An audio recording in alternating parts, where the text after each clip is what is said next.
Good morning.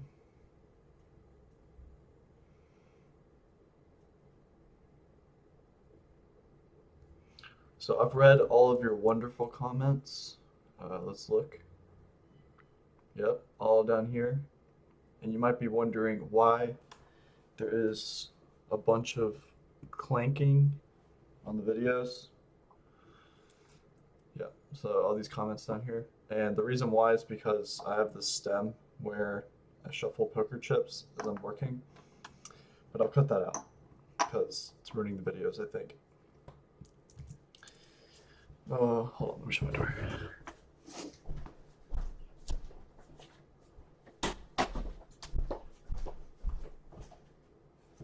No, but for real, if you watch me on Twitch, go ahead and comment on these. Um, Helps me out a little bit. But as the title suggests, we are continuing with our literature review. So I've done some work behind the scenes, and I think I have a better idea of what this paper is about. Um, there's some really complicated stuff going on, but I think it'll be incredibly useful for me to understand and, frankly, learn how to do this stuff, um, which maybe in the not too distant future, I'll try to implement what they did in Python because they do theirs in R. Um, so I guess we can do a run through of my current understanding right now. So this is the paper we're looking at. Uh, it's on bioRxiv, and this guy named Oliver M. Cook, who's from the UK, specifically Oxford, um, is trying to predict residue level deuterium exchange uh, from deconvolving the experimental data into per residue uh, rates, basically. So the way they go about doing this, so I'll say, so there's basically kind of two main approaches to having residue level um, uptake. So the experiment itself is on the peptide level, meaning the readouts that you get are across large or sometimes small regions of a protein, and over the course of time they pick up deuterium atoms and they increase in mass, and you can measure this increase over time, and from those numbers you can infer essentially the dynamics of that region or the solvent accessibility of that region, and you can kind of have an idea of what are the effects of, say, a ligand bound to the protein or a mutation, etc. So this is a relatively new technique and is becoming increasingly popular. And I'll come out and say that I think this is the technique that will lead to the prediction of dynamics. We kind of already solved protein structure prediction with AlphaFold. Is my mic on? Yeah. So this is the next kind of thing. What am I trying to say? This is the next stage of, I guess, development in this space is predicting dynamics rather than just the static structure, because we kind of already solved that. The reason why I think this specific experiment, HDXMS, will do the trick for predicting dynamics is because, for one, it's relatively cheap to do. So to get the data sets required to train such a model would be kind of relatively straightforward here. And there isn't really a lot of, what's the word I'm looking for? Constraints around the types of proteins that you can do. So you can have, large, small, whereas other experiments, so X-ray crystallography or cryo-EM, NMR, these all have pretty serious constraints around the types of systems that you can do. And also, a lot of these are not within their native state. So the experimental readouts you get are kind of confounded by factors that you would have to account for in, say, like the input data.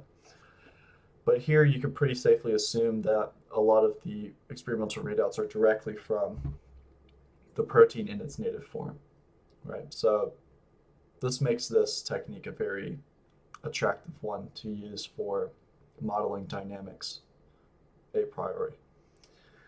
Okay, so there's two approaches to this problem. One, you can go from the protein structure itself, say like a static prediction from like AlphaFold, and predict the experimental readout from like features from the protein itself, say like solvent accessibility, surface area, PLDDT, confidence values, a bunch of different other ones. So this is like my approach. This is what my model does. Whereas what this paper does comes from the opposite end, where they take actually the experimental data and I think I've already said this, they deconvolve it into per residue uptakes. So, and the way they do this is with this thing called they represent this as a change point problem. So essentially, you have your experimental readout, and you can have a bunch of different digestion techniques. So these are like the peptides that you get from the experiment, and you can basically cover different regions of the protein, and from those regions that overlap, you can infer the per residue uptake by basically solving that. What's the word? They're basically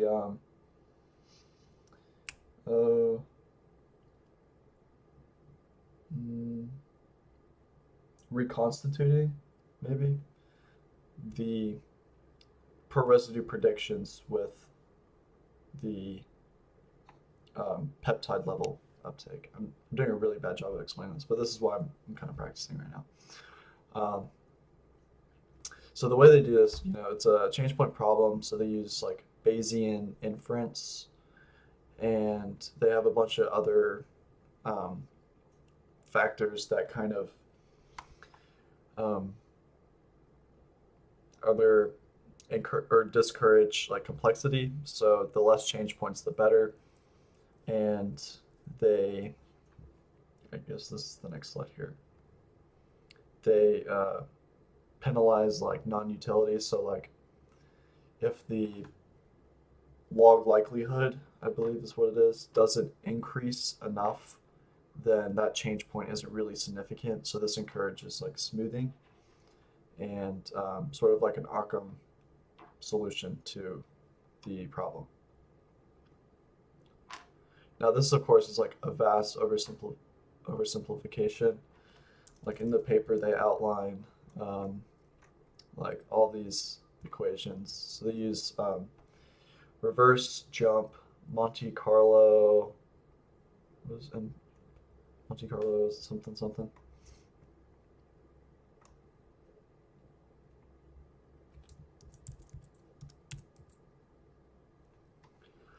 Reverse jump Markov chain Monte Carlo. Right. Yeah. So kind of complicated.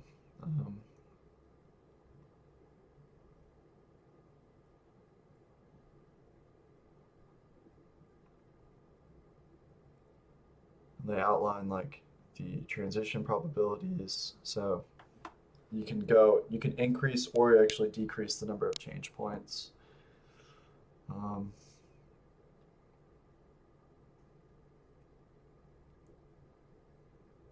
right, so this is kind of like the overview of the model.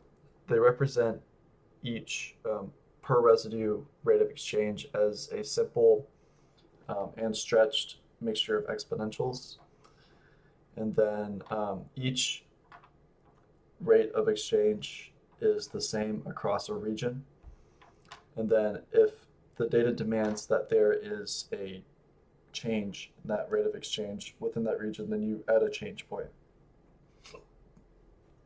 And the way to compare, so these are basically latent parameters, the rates of exchange. And the way to compare against the experimental data is by summing and then dividing by the length of the peptide. So summing the per residue rates and dividing by the length. Um, yeah. So this is like a kind of deeper dive into exactly what they did. So the core assumption is that nearby residues tend to have similar exchange kinetics.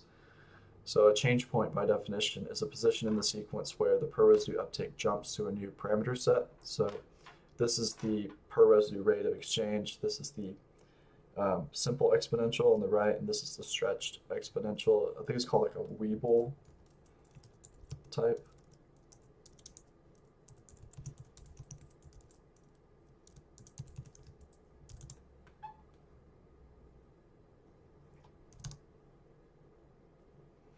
Something like that. Which I've actually considered using this to model per residue rates, but it just seemed too complicated. So yeah, there's that. And so the objective is to find the change point locations and segment kinetics by maximizing the log posterior. I think the reason why they use the log is because of numeric stability. So like whenever you're um, sort of penalizing these different change points and stuff, these are like multiplicative effects. And um, so to turn that multiplicative effect into a more stable one, you can take the log and then you get out the like simple sums basically. Um, so yeah, the number of change points as a penalty. We use priors that refer to fewer change points. So they do this with some certain functions.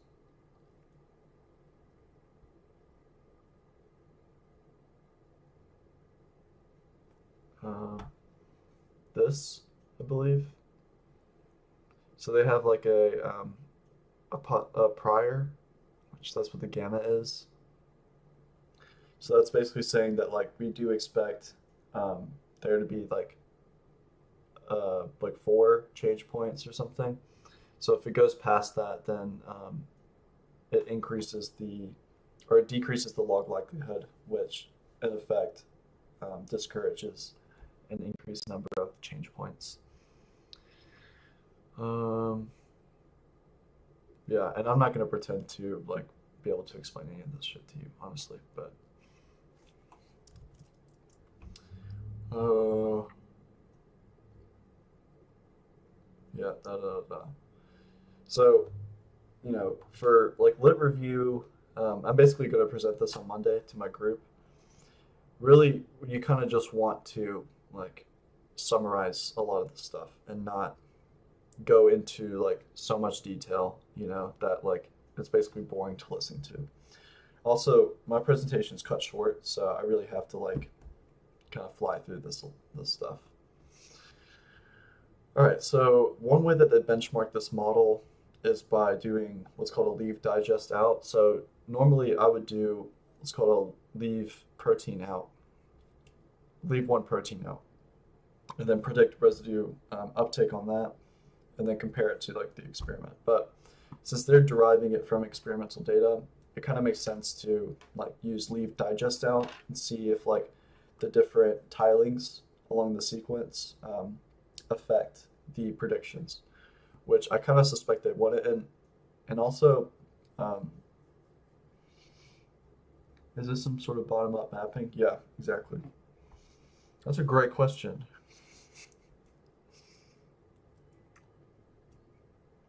How do you know about this stuff?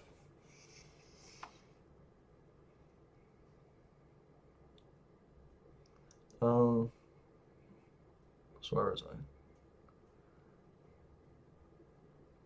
The idea is to use one protein, yeah, and generate 3 different peptide maps. Because the underlying kinetics are the same, any method that infers residue should generalize to other digest. Yes, that's the idea.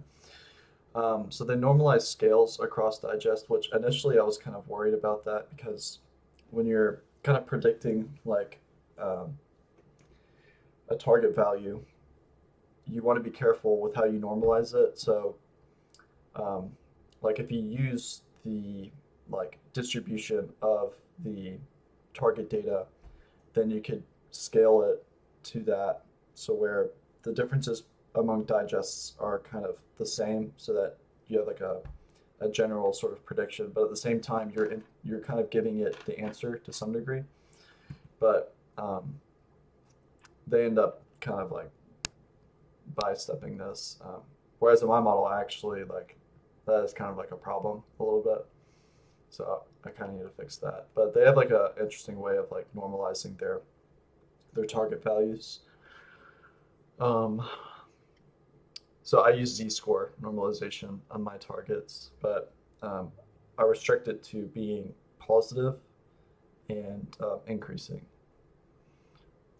So, but I kind of like, I don't know, doesn't really encode the physics too well with that sort of normalization.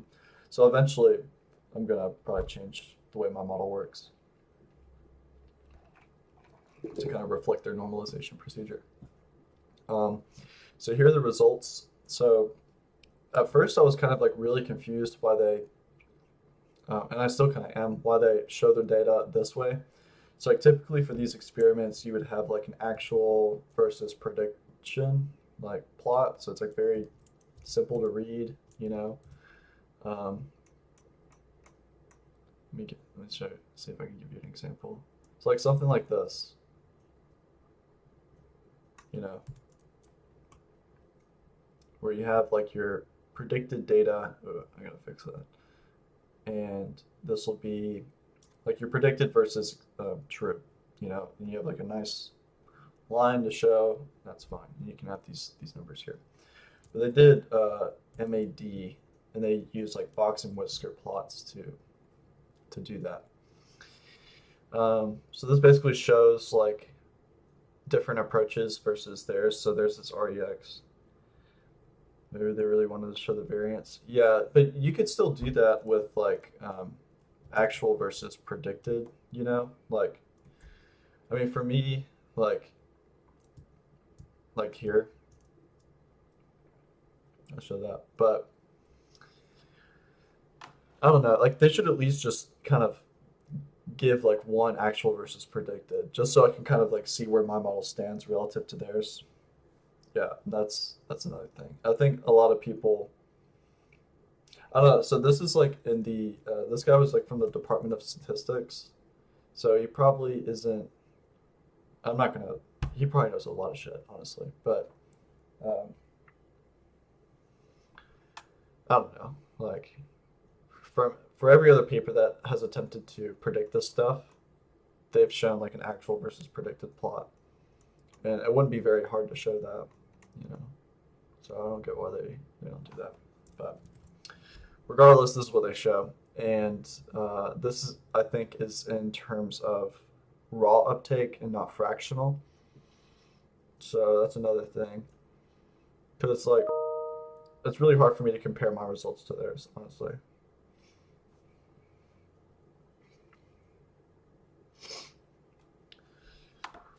Um, what was I going to do? So yeah, so I outline like these are like the different predictors they have going from the experimental data. Another thing that's kind of really hard to for my model, so I predict the uptake profiles like a priori just from like uh, um, a protein structure prediction from AlphaFold. They use the experimental data itself. So like to compare my model against theirs, they're almost like not even in competition with each other. They're kind of just like two different like approaches and use cases. Like for them, a requirement is that you need to have done the experiment prior. For me, all you need is a protein structure. So I think I got the W in terms of like maybe utility, but they got the W in terms of like experimental interpretability, I would say. Um, so there are time points for each row. That's another thing too. So my data, I compute like the MAE across jointly across time points, whereas they show theirs. So that's actually probably something I should consider doing. Gives you a more nuanced view. Um, And so this is super weird. Like they kind of enforce monotonicity and um, uh, what is it? Uptakes between 0 and 1. Like this equation does not allow for non-increasing and values past 1. Like that's kind of a given. Whereas, so they show basically like percent D uptake violations, like it's going to be 0, you know? And I don't really get why that's like a important thing to show, honestly. Like that should be kind of like assumed. It does that. Like this I get, but like if you're already enforcing it from the get-go, then why do you have to show this? Um, so here they're trying to so later they try to address like interpretability. Um, so what they do is they basically see if there's a correlation between the number of change points in a region and whether or not there is like an increase in solvent accessibility surface area, or um, if there's a correlation between the number of change points and the secondary structure of that protein region, which I thought was kind of cool. Like, I don't know if that's something I can do necessarily. I mean, I kind of already do that with like the second stage of my model, but I thought that was kind of neat. So they found that like um, so the number of change points increases with solvent accessibility surface area. They didn't really classify like the statistical significance of it, but in some sense they don't really have to because it's been shown in other studies that the relationship between those two is kind of like soft. So I think they basically recovered like the slight correlations between these features and the number of change points. So this took me a really long time to understand, honestly. Um, so they basically wanted to see if they could recover uptake differences between, say, like a system with that's in its bound state and then a system that's in its apo state.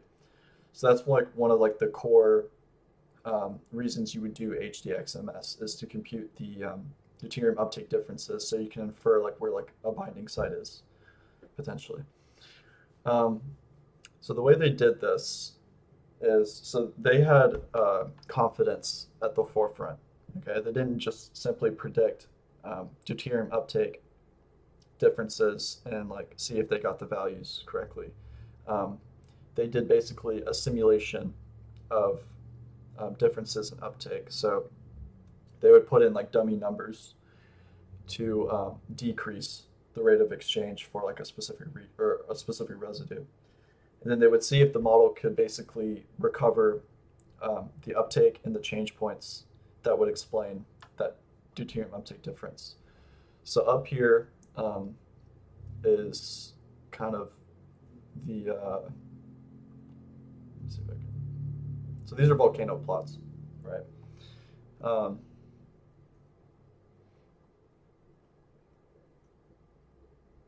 so the effect size here represents the um, the TRE. So they define TRE as the signed sum of length normalized residuals from all peptides overlapping a residue. So for a given residue in a sequence, there are like these tilings, these peptide regions, and um, what they basically do is like decrease like the amount of uptake for say like K here, and all those peptides that overlap K are going to um, change. And we're trying to see if the model can predict um, a uniform level of change. Like say like if this decreased and we said that like the model ended up predicting that this peptide would increase in uptake and then this one would decrease in uptake. So overall you'd get like a net like 0 um, difference. But if say like this increased and this increased and this increased, you would have like a direction of change of effect size. So that's what the TRE represents up there. So red means more protection, or sorry, red means deprotection, blue means protection. So magnitude grows when overlaps agree and shrink when they conflict. Okay. So as you go down, the magnitudes shrink. So that kind of indicates that the peptides, the model predicted these peptides to have like contradictory effects, basically. Um, and the y-axis is the posterior probability that the residue truly changed. So this like is like kind of way above my head, honestly. Um, a lot of this stuff is way above my head, but that's kind of the point of reading these papers in the first place. Um, so basically, no, I'm thinking of the FDR plots. The FDR plots are kind of cool. Did they use CID for their H? What is So it's HDX MS. Maybe it was a typo. But what is CID? What does that stand for?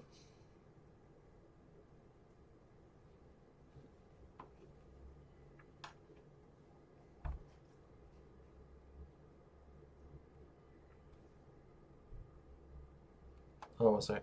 I'm gonna take this call. Hey,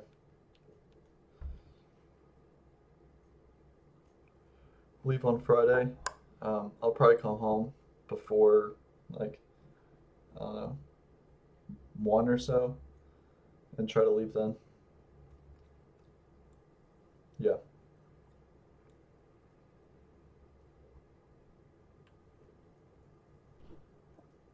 Well, that sucks. I don't know. Probably till Saturday, maybe Sunday.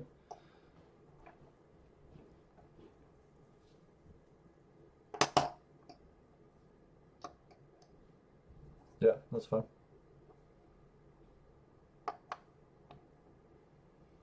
No, I have stuff on Monday. All right, bye. All right, sorry about that. Collision-induced dissociation, just a way to fragment ions on HDX-MS scramblings, often when you use CID. Collision-induced.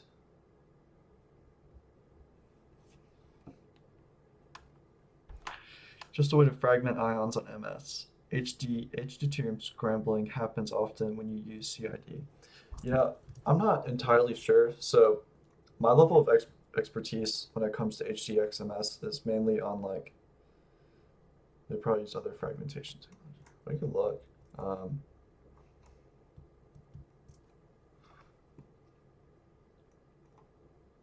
But my level of expertise when it comes to HDX-MS is basically like trying to predict it. You know, um, with regards to like how the experiment, like the intricacies of the experiment, I kind of lack a little bit of knowledge in that area. But let's see. This is refreshing. There's actually one person that's engaging with the stuff that I'm talking about. Um, Let me just look up.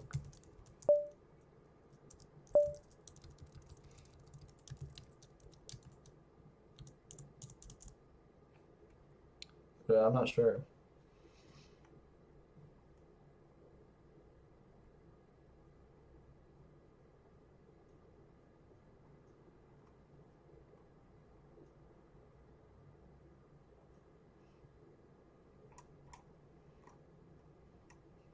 Mm.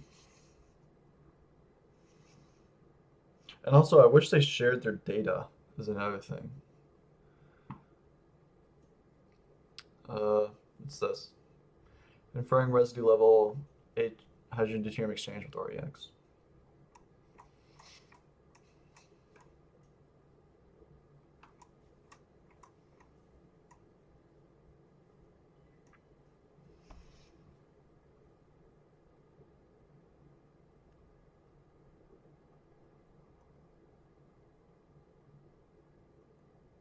Pre-column trap, UPLC, liquid chromatography. Um,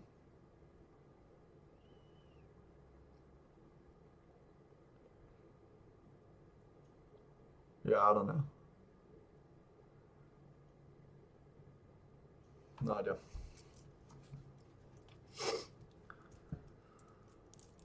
Oh, okay. So, yeah, so the y-axis, so this is the posterior probably that residue truly changed. So I think the idea, since like they only used MS1, you gotta sound out these acronyms, bro. You assume too much knowledge right now. Do you run Mass Spec or HDXMS?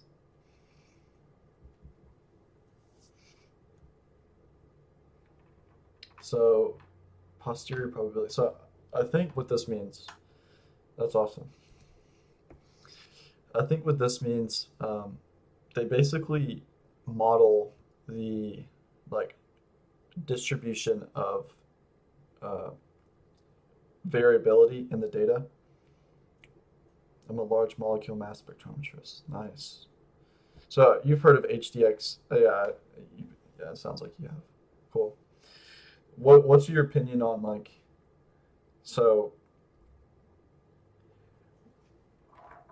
What's your opinion on like the utility of the readout being used for predicting uh, dynamics as compared to like say X-ray crystallography or like any other experimental technique? Um,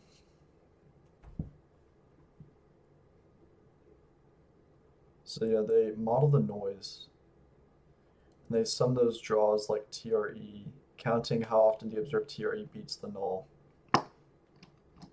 Um,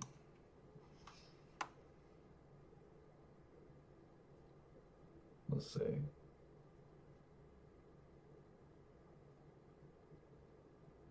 Yeah, I still don't quite understand that. I need to reword this maybe. Oh,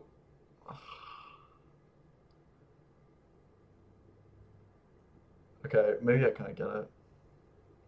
So they just sample from like the a model distribution of predictions, and if their TRE beats the ones that come naturally from the distribution, then that's the more confident you are in the prediction. So true impacted residues should land in the upper corners. So that's where like the model's more confident there. So what we see is like confidence rises with effect size, which is kind of what you want to see ultimately. So the FDR plots are kind of cool. Like I think this is like the one of the things I learned that make this paper worth reading. Um, and I probably should have like understood this from like a machine learning class that I took, but um, the class wasn't the best.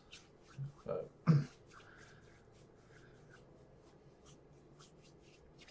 using experimental models. Yeah, so what I'm essentially asking is like there are so for instance with AlphaFold, you can use X-ray crystallography as input data to or as training data to model like structure from the sequence alone, right? So the next step would be like modeling dynamics from like say like a protein structure or maybe even a sequence, you know. Um, so what is the X-ray crystallography equivalent to modeling dynamics?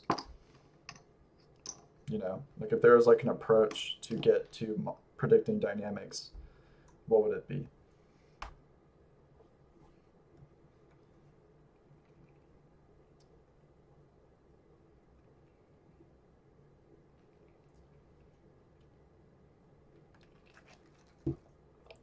So An FDR plot stands for false discovery rate. These compare expected false discoveries. All right, so basically,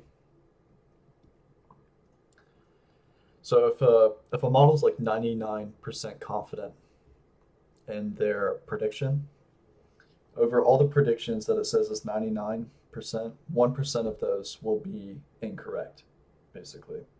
Right. So what you do is pick like a range from like say 99 to 95, and then you compute what is the frequency of errors that should be within that range. And if it's at that frequency of errors or below, then it is underconfident, which is what you want from the model basically. Because if it's overconfident, then it predicts um, wrongly, more so than it more so than it does not, right?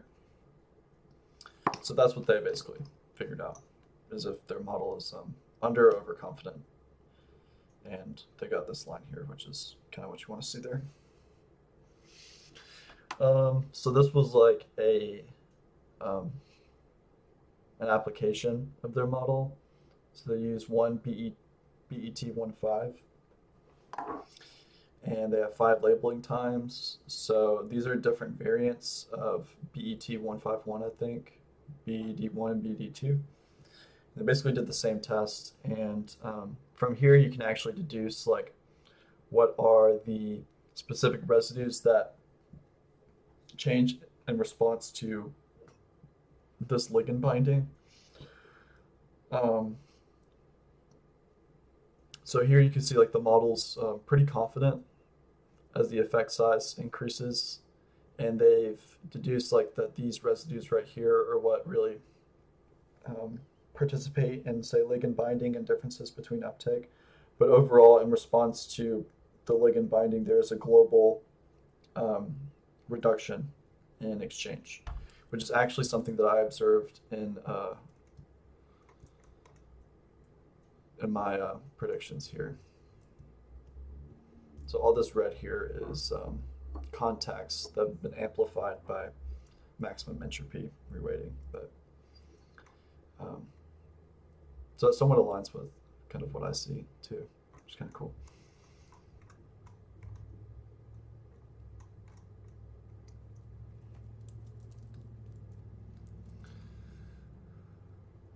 All right. So one thing that they thought was interesting was that um, what was I saying? Yeah, so BD2 had a stronger global stabilization signature despite the small molecule being reported more selective for BD1. So I guess you would think that like a more reduction, so that's this guy right here, BD2. A larger decrease in uptake would indicate a greater stabilization and maybe more affinity to the small molecule. But it really depends on like the neighboring residues of the ligand, which the differences are between like these extra contacts with the aspartate 144. And here's kind of where I'm left off. So we got to figure out what this plot means.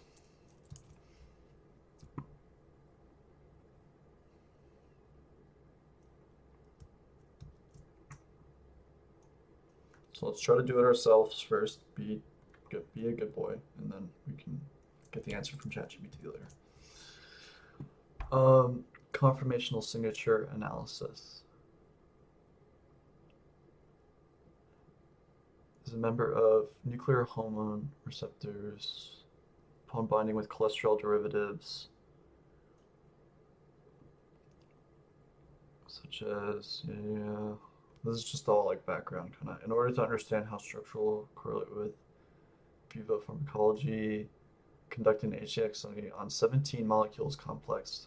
Damn, that's a lot of work.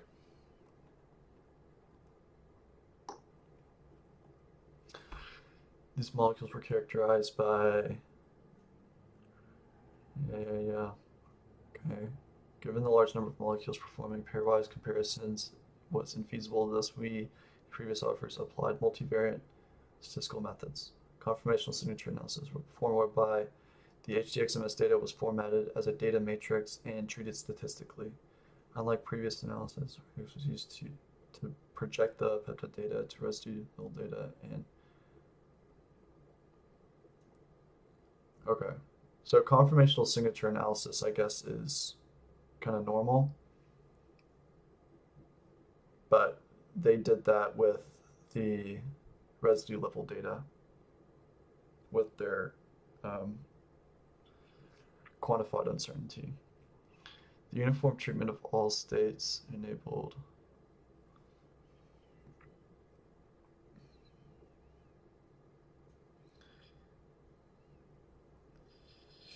um, HDMX uses ETD for fragmentation for one to get to residue level. Um, you gotta say what EDT is or ETD.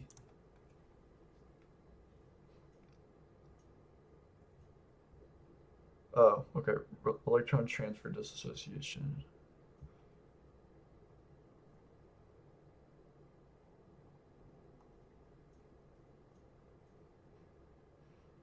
Yeah, so another thing with like modeling or like predicting these, like there's hardly any data that's publicly available. Like there's the PRIDE database.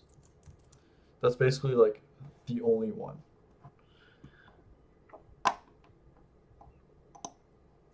here. And what's so frustrating about this is like you can get like results on here, but then you have to scrape through the paper and basically find like what are the experimental conditions. Um, yeah. So this is the uh, so this paper's in preprint and it's been in preprint since 2024. So I assume what happened was it's either undergoing reviews, which is definitely a possibility because your paper can be stuck in these sorts of things for a long time, or they got back um, their review and it was just too much work to fix it, you know. But I think this is a great paper, and I think what they're doing is pretty valuable. At least I'm learning a lot as I'm reading this. So um, I don't know what's going on, but maybe something is inherently flawed with the paper.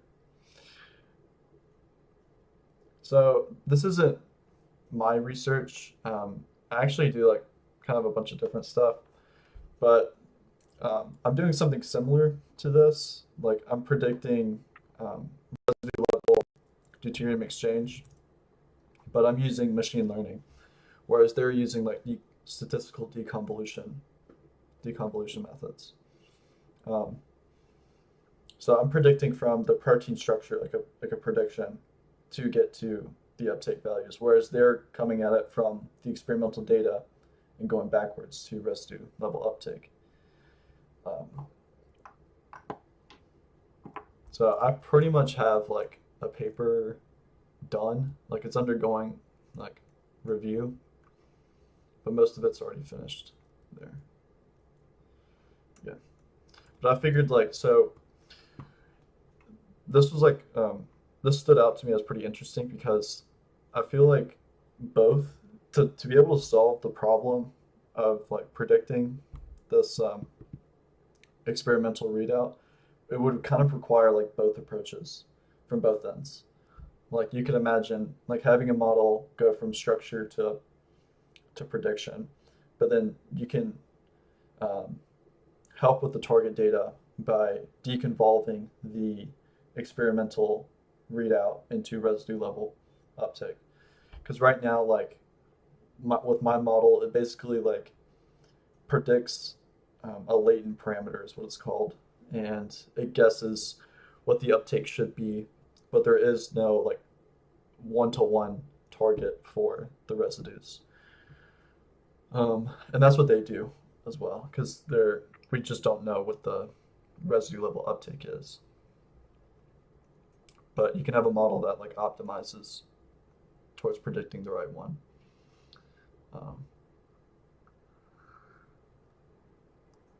But I think both can be used together and both make them stronger.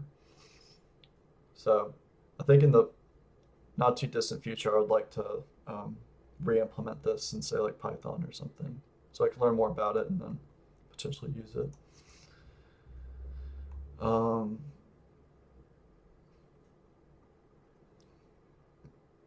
right, given the large amount of molecules protein pairwise, thus we infer us apply multivariate.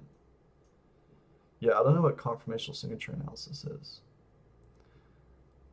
The uniform treatment of all states enabled examination of the conformational landscape spanned by the perturbation induced by the ligands. So subsequently, we correlated this landscape with the in vivo determined pharmacological properties of the ligands. Okay.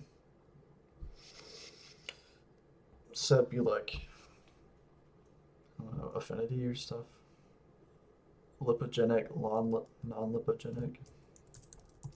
What is that? Produce fats. Okay.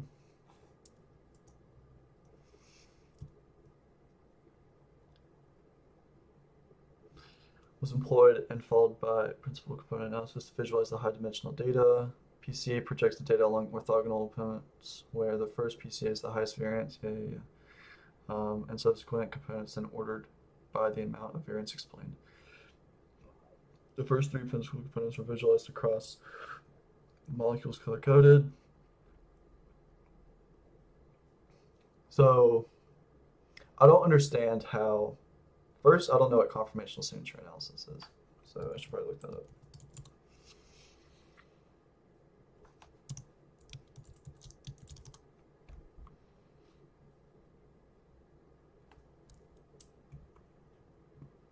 This is advanced data analysis approach to leveraging to detail the conformational landscape. This technique provides more components. Well, that's cool.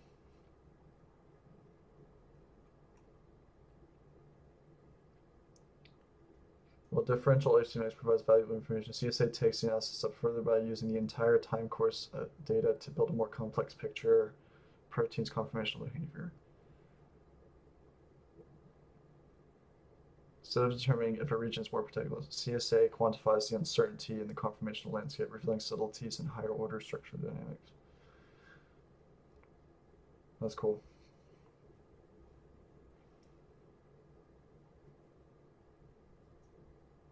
And that's the first paper that comes up whenever. I didn't even know this is possible.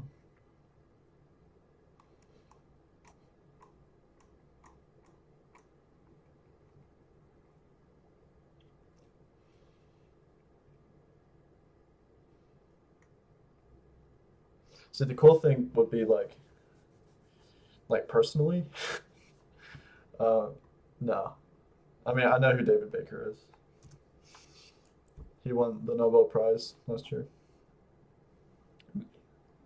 So I actually have something kind of crazy.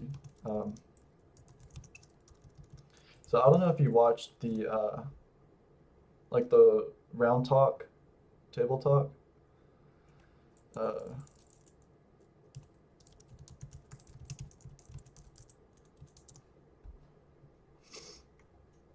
Let's see.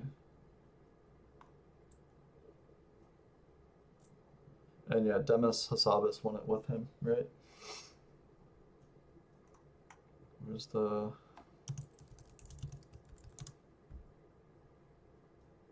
Something like this. Warm welcome to the Royal Palace and the Bernadotte. What's the issue that we're creating in medicine? You see that? Yeah, there's a critical moment in this video that I thought was very, very interesting. Happening, you've raised the alarm bells about humans becoming subservient in a way to machines. Do you think that there's enough of a debate at an international level? In AI are very fast. So I commented on this actually.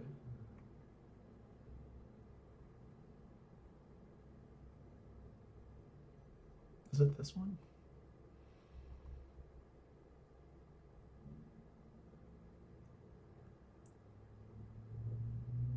How do you find if you commented on a video?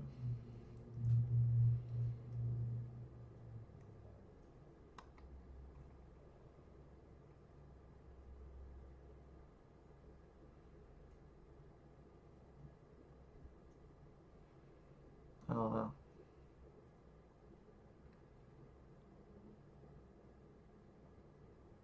Oh, this guy.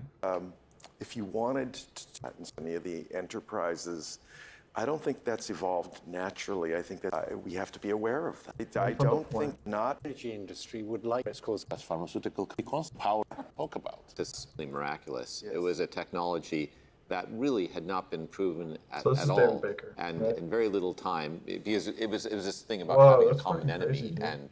and a threat. That's You know, awesome. we were able to mobilize very quickly, try something really so here the actions would be And taken. the skeptics Yeah. died. Oh, right. Okay. Yeah, so this part right here at 27:30.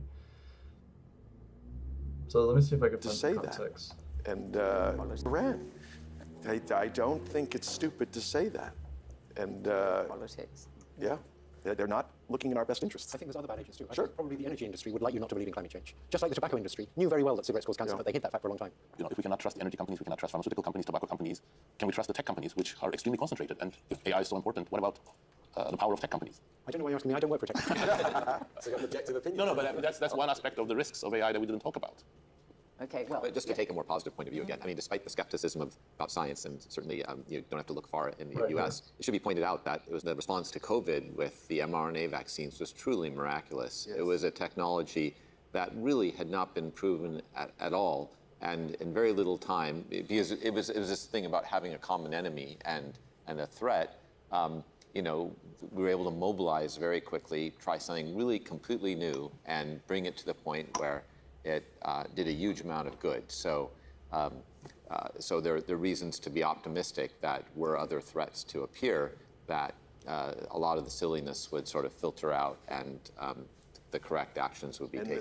So David takes like a very like optimistic sort of point of view on like the whole COVID thing, right? Where like basically he's saying like we can get serious when we need to, you know, and we're optimistic in that sense. And then he says, The skeptics Yeah. died. and the skeptics died. I was like, what? Like how can you just like be so callous to like these people that were, I guess you could argue that they were confused or at the very least torn between the validity and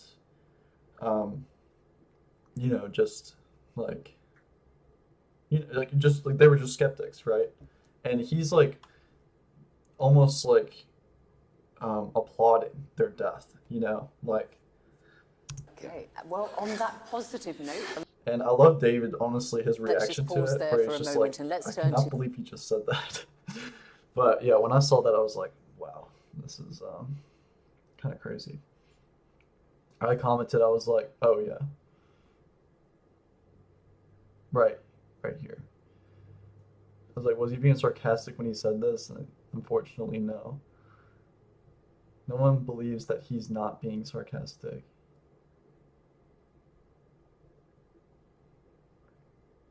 Yeah, and he said this with glee. I don't know.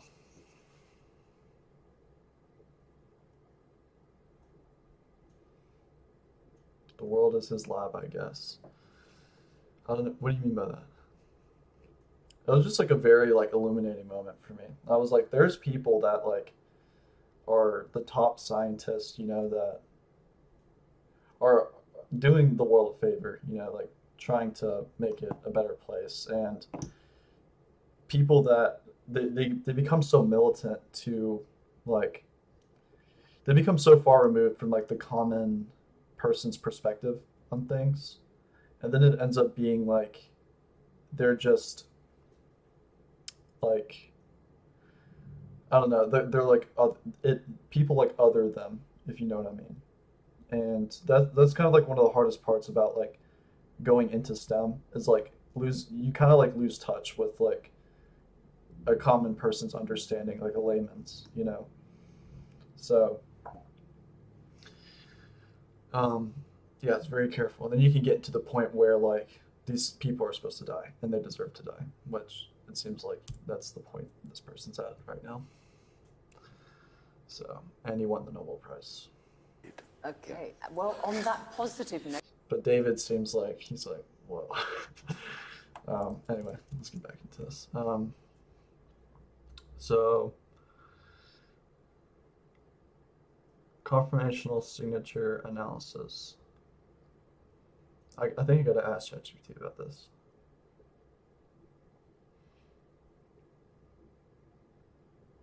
Unless I could find like a good paper.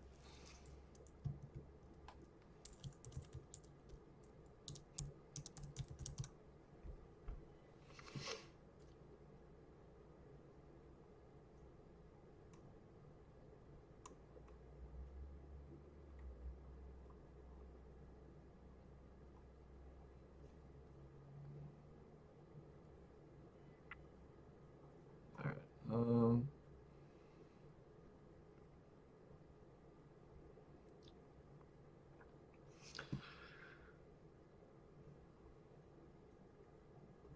All right, tell me more about this. How did they use HDX MS data to run this?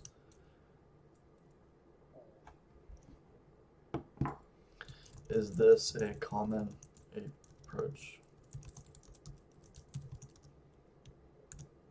Oh yeah, baby, I need it. I think it's worth it, honestly.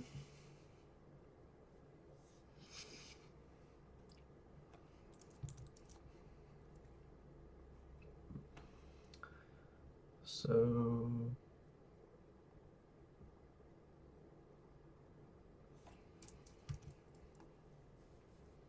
CSA kind of reminds me of PCA. I only get mine from work. Oh, so your work has like a like its own LLM that it gives you guys?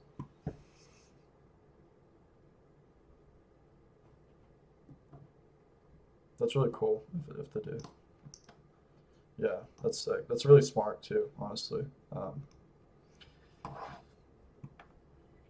What company, like, are there companies that give you that or like make LLMs specifically for that? And do you like, does it undergo training sometimes?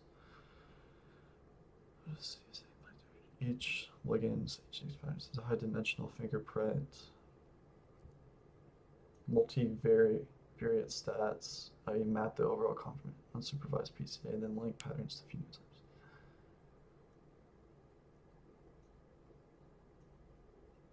High-dimensional fingerprint of the protein's conformation. That doesn't really explain much. Generate comparable cross ligands.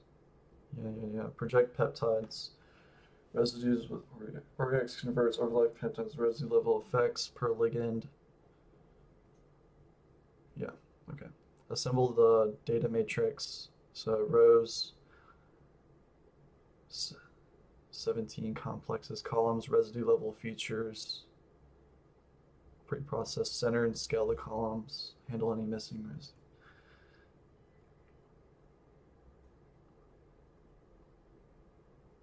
Okay.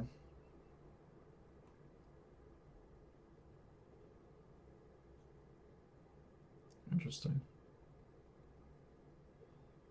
Yeah, so this is like a type of PCA, I think. It's proprietary data, of course.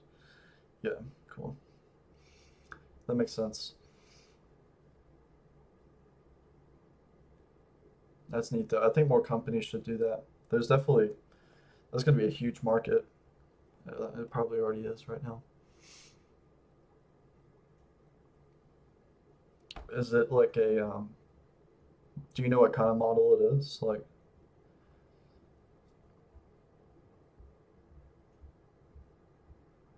is it from Llama, OpenAI, or is it just one that someone created? on the job.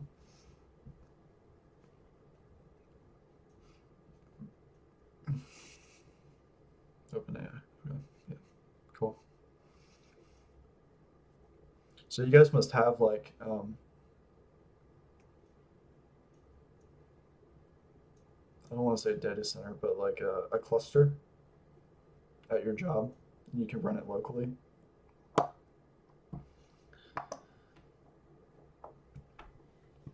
Unless OpenAI actually does that. Yeah, that's cool.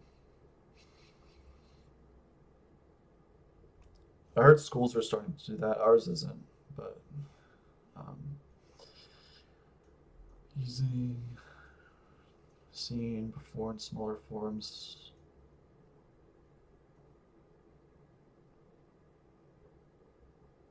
What's null here? The residue level.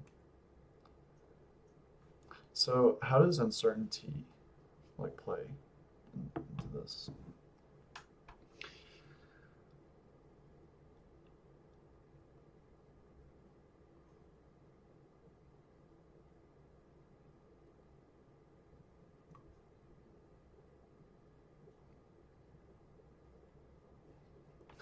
So this is PCA. Huh. I know how PCA works, but I mean, not really. But hey, Parakeet.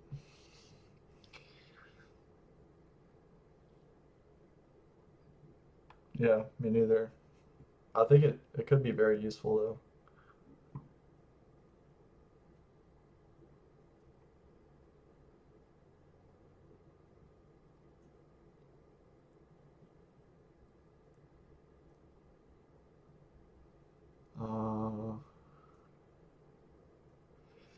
Project peptides. So I love asking, so just the same paper, this one. I actually have someone helping me out with this right now. Say hi to each other.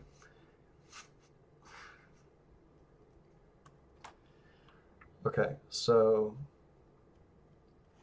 can you explain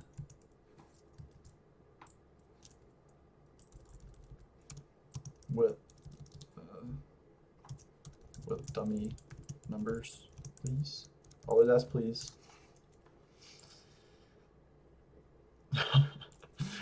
Yeah.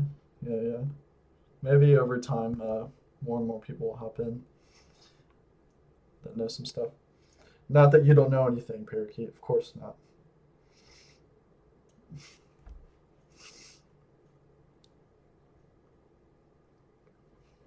That's why we're here. We're trying to learn, you know. No one's an expert in anything.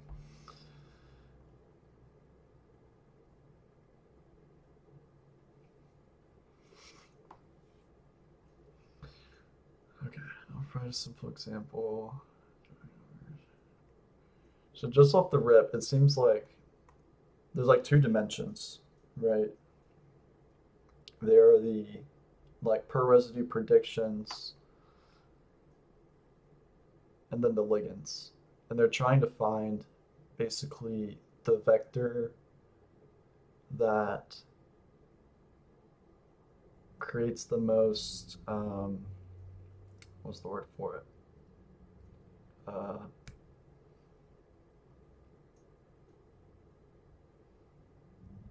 What is it?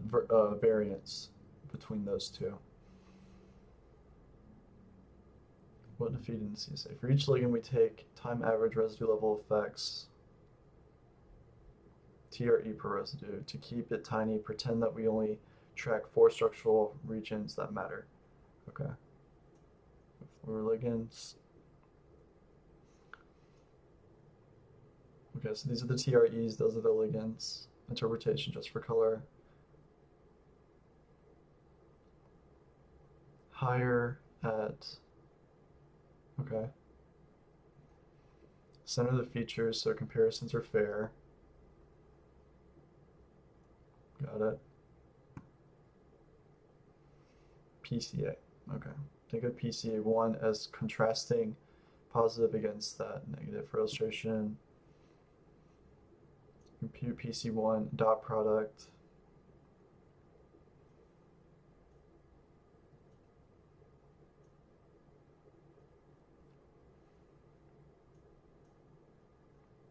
Wait, hold on, I'm lost.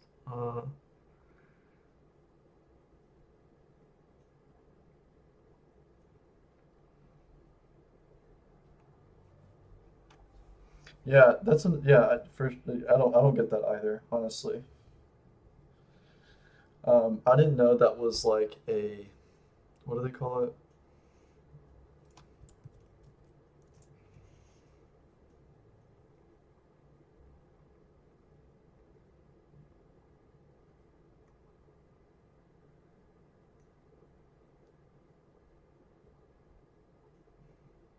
I think maybe they just tried a bunch of different stuff and they found that lipogenic, like that dimension, was the one that explained the variance the best. Like they can cluster them easiest.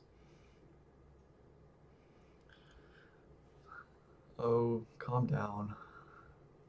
You're fine.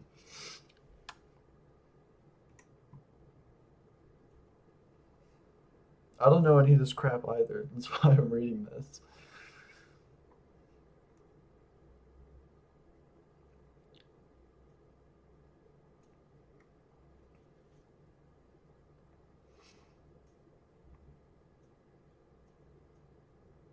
Yeah, I guess it's just another way to classify small molecules.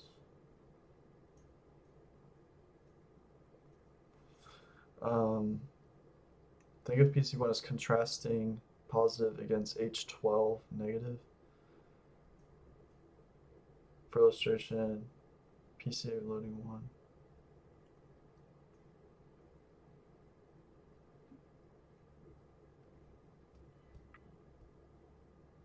Nonpolar residues, that could be it. How do you calculate lipophilicity? No, lipogenic, I looked it up. It was like the ability to form fats, I think. I'm getting lost. Lipogenic effect. Clinical evaluation for attenuated lipogenic effects. So maybe this is like downstream. The reduction or weakening of lipogenesis. Yeah, so they're saying with this ligand, what comes out, I guess in like the cells at the very end, is like a weakening of lipogenesis. So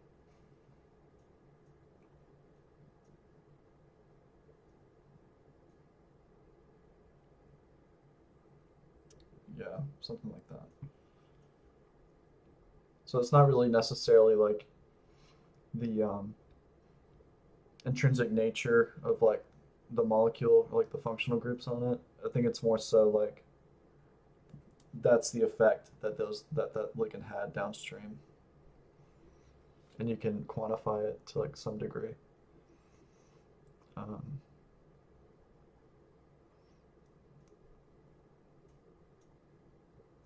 don't get this. PC1 is contrasting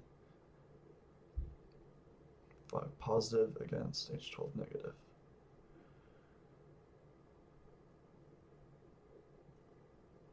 L1 10 times 0.5.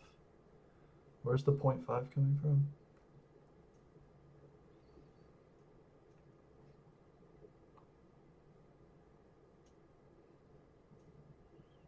That was the mean.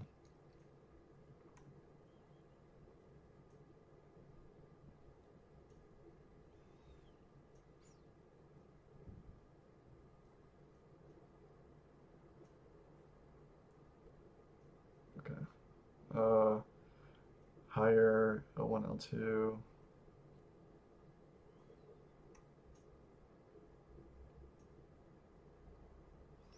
OPLSDA. This is a type of force field, I think. Yeah, no. They can't just like put it in simple terms.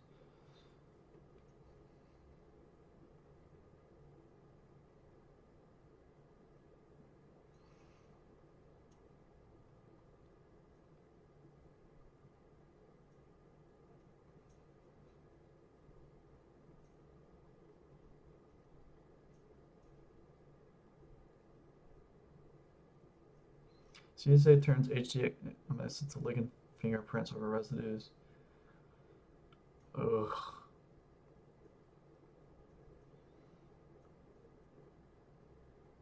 I don't know. What do I need to say for my group? You know, like, let me try and read the paper again.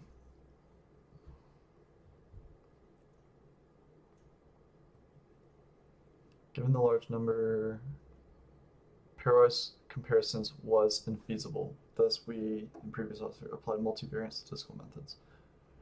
It was performed whereby is formatted as a data matrix and treated statistically. Unlike previous net, it was able to project the uniform treatment of all states, enabled examination of the conformational landscape spanning by the perturbation induced by ligands.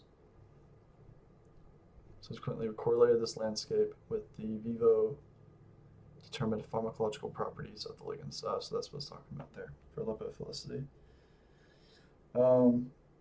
First, REX was deployed and followed by to visualize maybe the methods section. I guarantee the method's going to be more fucking complicated.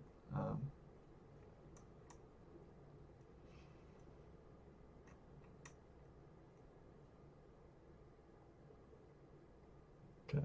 At a high level, is for applications where pairwise comparisons between all protein states is unfeasible.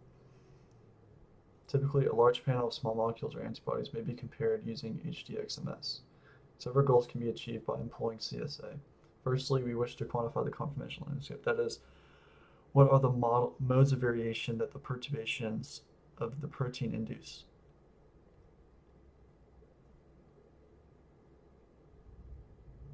In what ways are perturbations similar in the variation they induce? Which residues are the largest contributed? If the perturbations have associated functional annotations, can these be discriminated? Given the complexity of these analysis, quantifying uncertainty is of importance to avoid spurious associations. When we first using TRE under consideration, these data are combined to a single data matrix of conditions by residue X.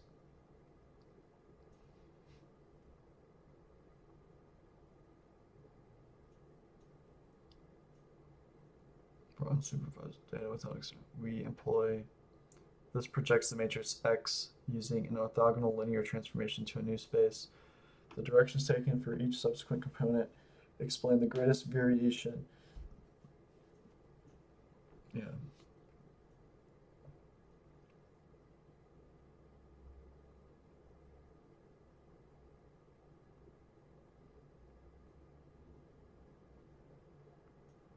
I'm trying to find the right question to ask. CSA is for predicting signaling pathways.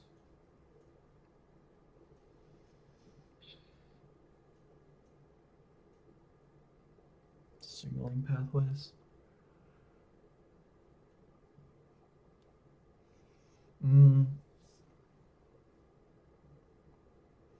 I think it's for, okay, so let me ask it like a basic question. So is CSA used here to find a relationship between per residue uptake differences and small molecule properties?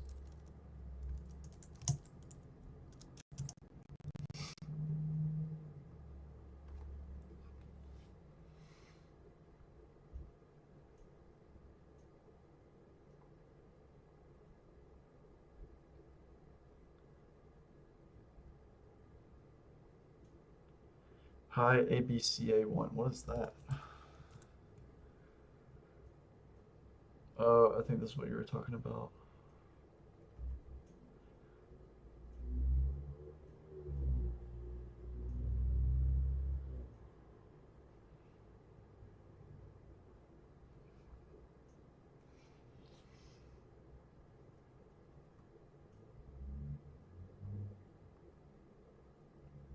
Non-lipogenic, lipogenic.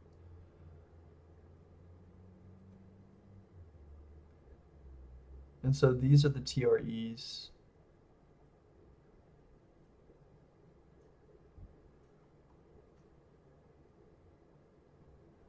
Higher roughly tracks for that.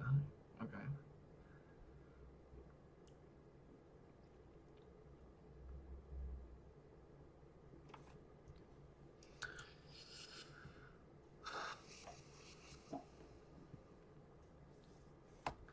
How does the dot product quantify this relationship?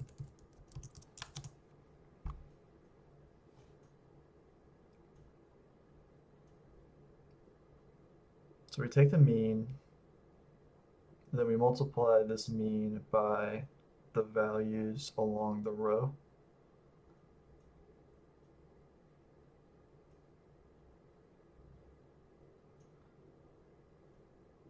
Yeah, and then we get these numbers. So, because this one's high,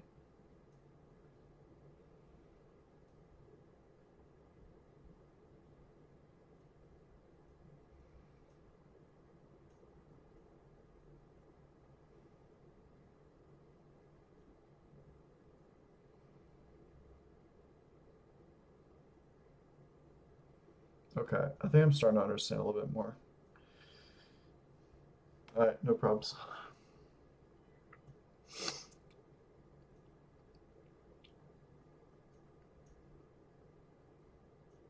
Compute class means on centered features and subtract time on to get predictive weights.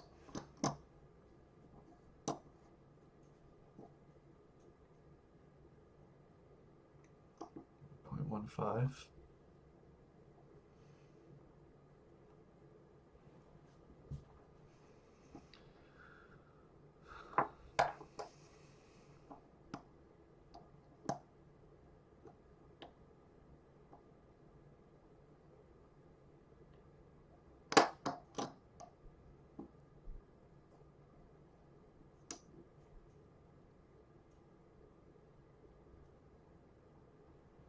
H12.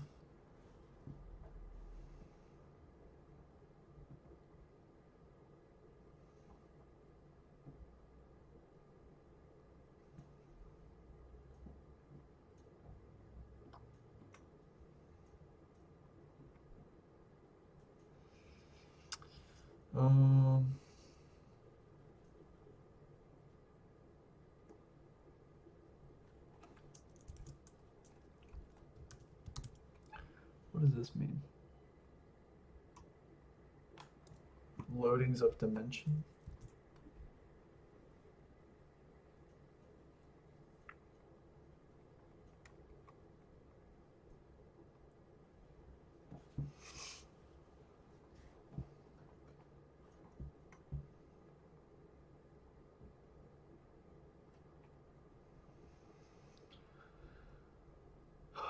Providing additional concepts reperformed in context.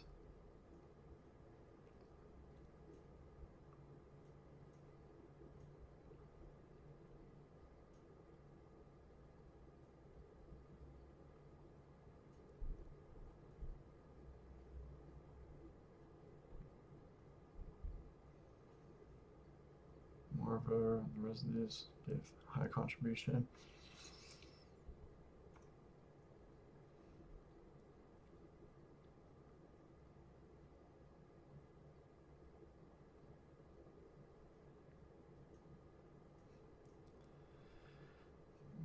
Hence, the results might be explained by lipogenic molecules encouraging higher differential recruitment. Therefore, the therapeutic effects may hinge on the conformations they stabilize.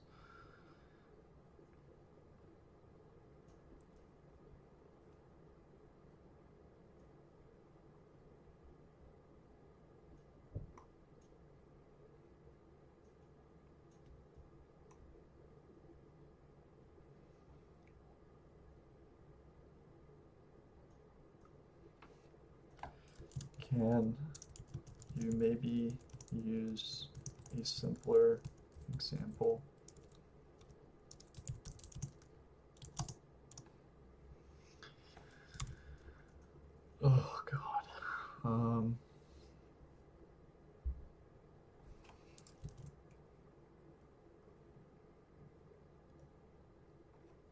So figure A is the PCA plots. Ligands are colored by induction. Blue areas represent residue contributions.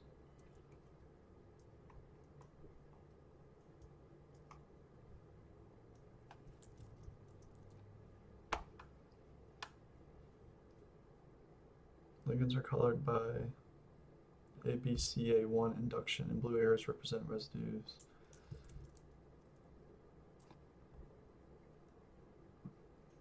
High, low.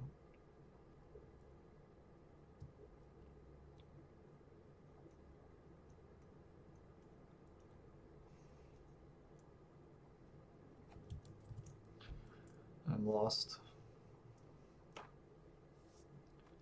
Turns each ligand's per residue uptake into numerical fingerprint, then asks, does this fingerprint align with properties of small molecules? Here's how the dot product quantifies that relationship.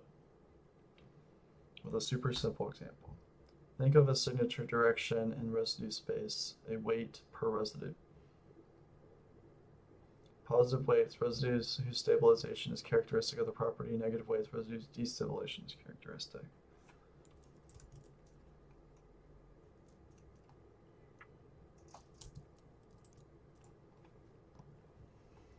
Each ligand has a feature vector, its residue effects. So is that what these arrows indicate?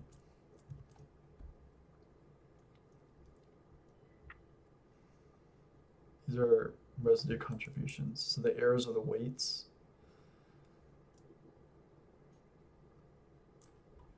What is all this? These are different ligands.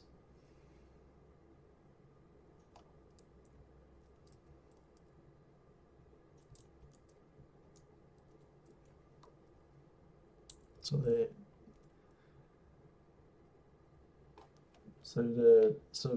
I did PCA 1, 2, and 3.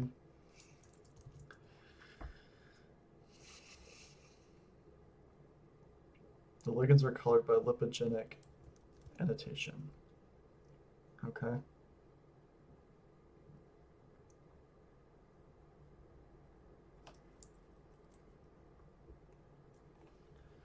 Orthogonal dimension variance explained 27%, predictive dimension variance explained 15%. So I guess it's good that these are separate things.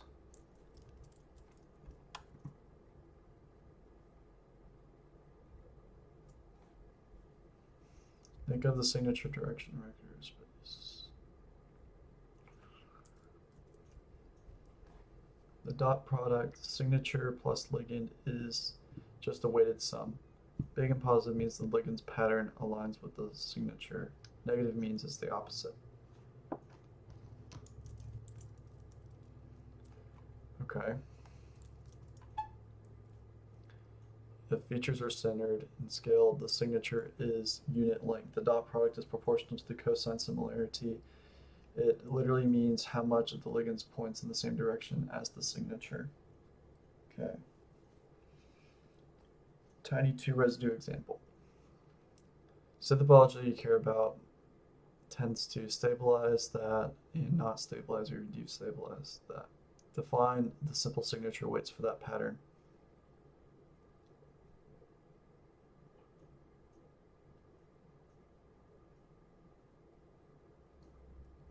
Now take 3 ligands with z-score residue effects so they're comparable.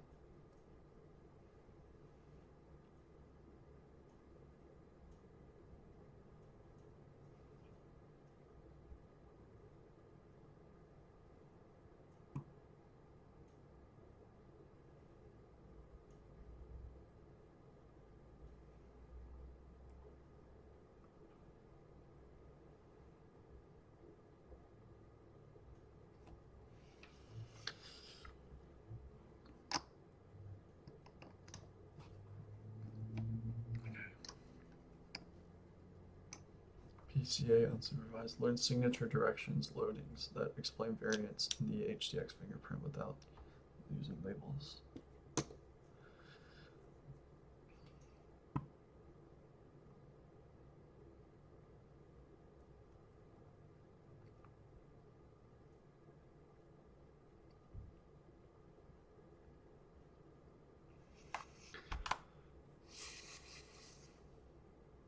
A ligand's PC scores the dot product with the PC's loading is projected onto that direction.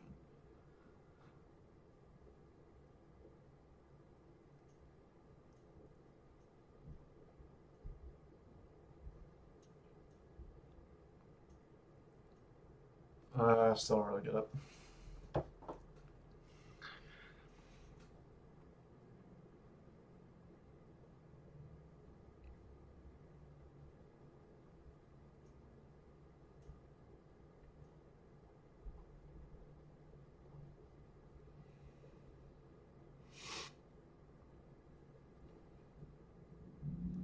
So ligand A does this to the uptake.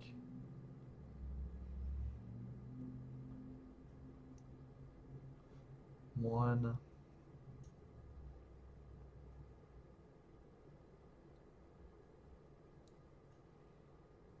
Okay. 0.08.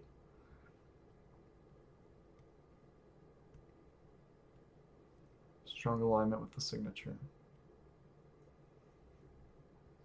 Ligand B.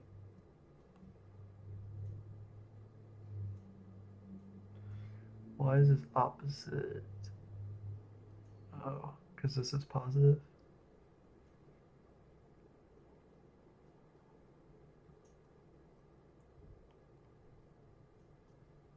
Moderate alignment. Okay.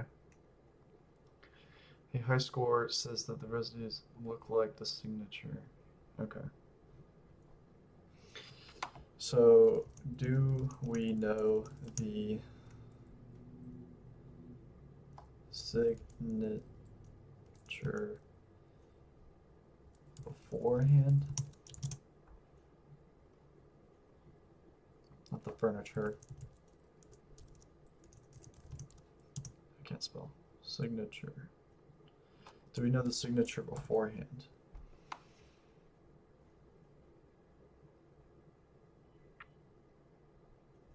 So this is variance.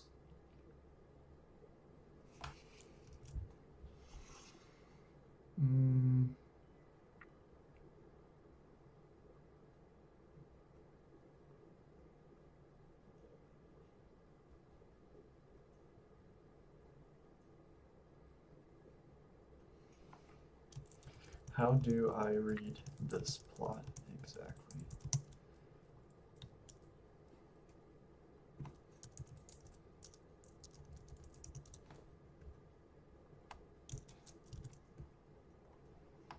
I mean, I think it has the context to just say figure 7.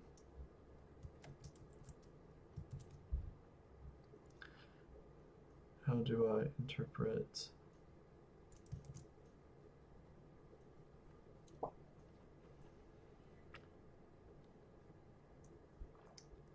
the pumpkin cream cold brew from Starbucks? Slaps. Highly recommend. So we got on YouTube.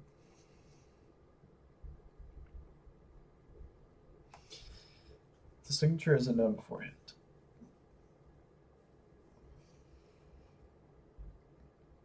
Okay. A and B are PCA score plots, the landscape. Each point, one ligand conditioned.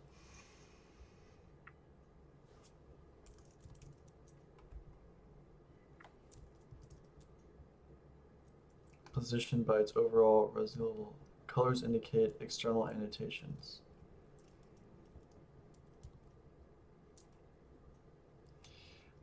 I mean, what do the arrows represent?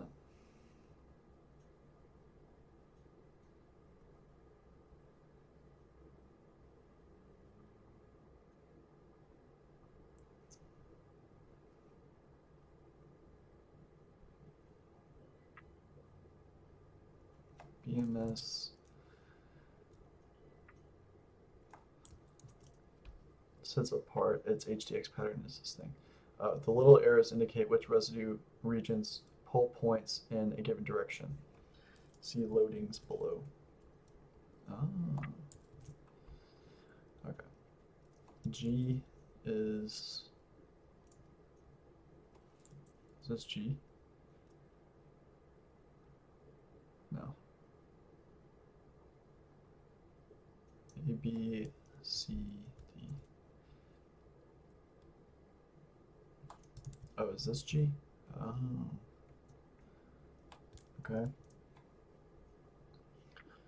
PC loadings painted onto the structure. What moves PC 1, 2, 3? Darker regions contribute more to that principal component. In this data set, PC1 is dominated by beta sheet and helix 3 stabilization.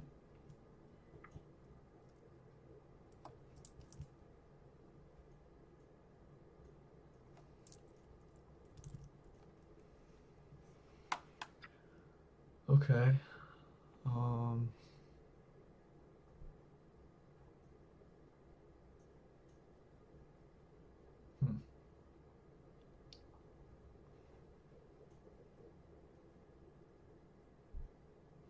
Okay, so I think what it's doing, it's trying to find what regions, it's trying to discover what protein regions align with the lipogenic and ABCA1 properties of each ligand by using PCA. So that's what conformational something analysis means.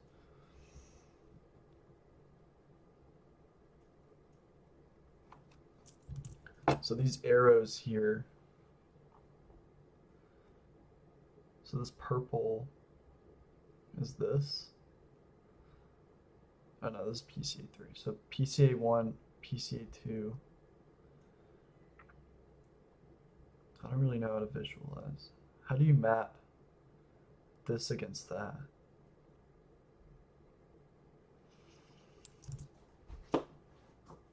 Ligands that move right up along the PC tend to stabilize regions highlighted for that region, or destabilize. PCA1 is dominated by beta sheet and helix 3 stabilization. Emphasizes helix 3, helix 10, helix 9.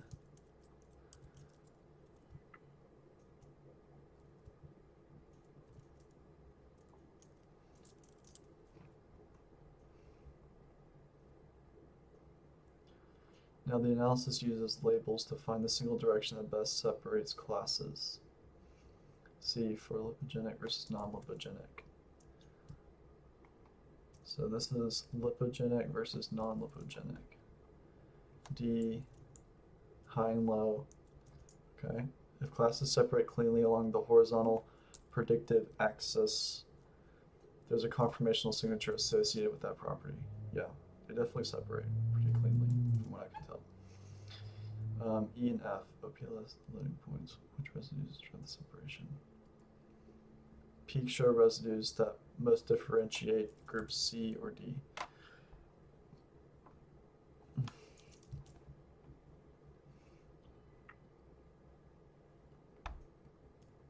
Induction tracks, helix 3, adjacent 5.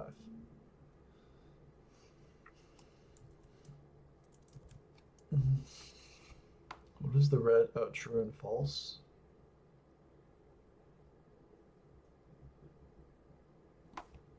True means they're aligned.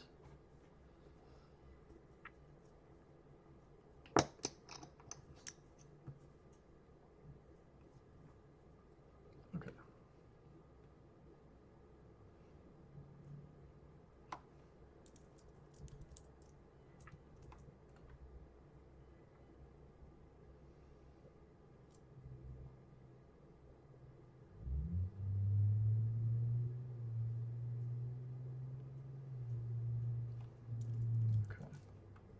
Focus on magnitude. I think I'm getting closer to understanding this.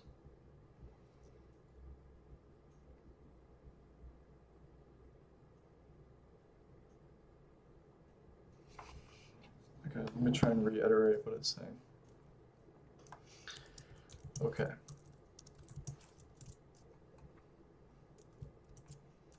So at the top, okay. So what the researchers were trying to do was establish if increases or decreases in uptake track with the properties, the the pharmacological properties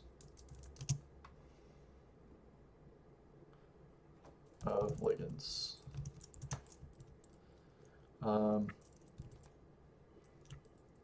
The top two panels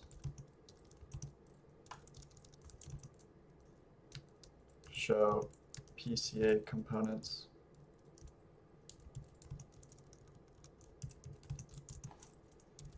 for each residue.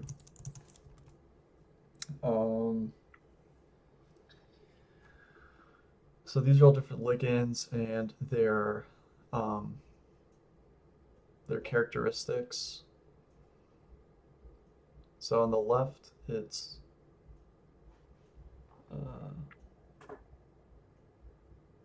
so I don't understand why the left is colored red and yellow, whereas this one's colored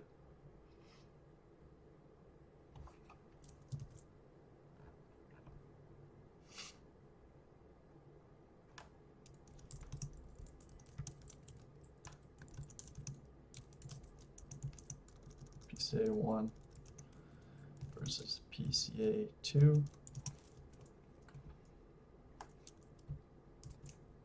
Each ligand is shown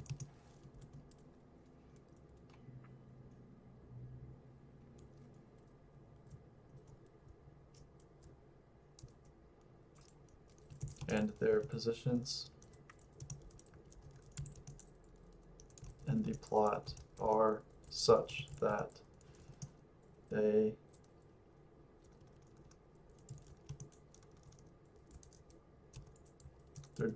they're distance and direction from the origin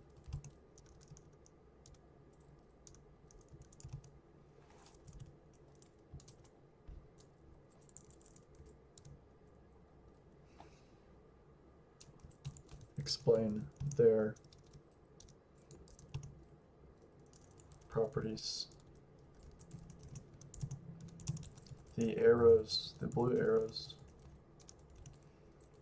are residues, direction in that space.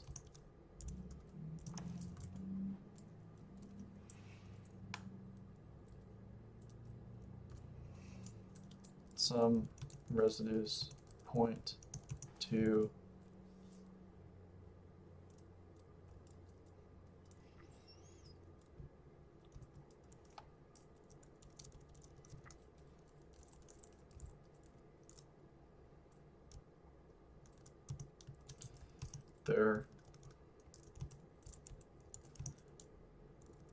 their position and distance from the origin.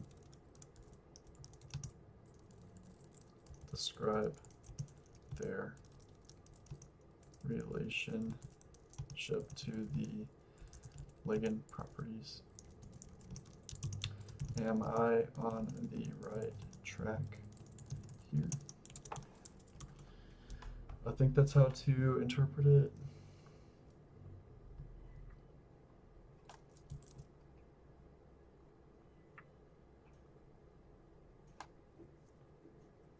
The blue arrows showing how residues create each principal component, not their properties. The position and distance from the origin indicate square, magnitude, and variance explained.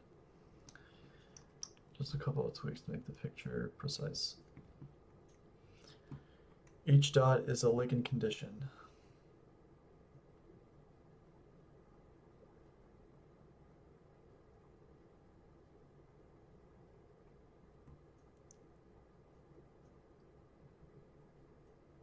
Okay.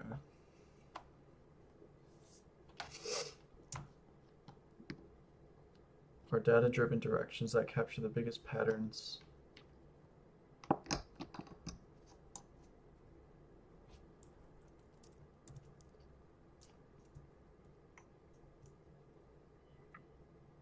each dot is a ligand condition.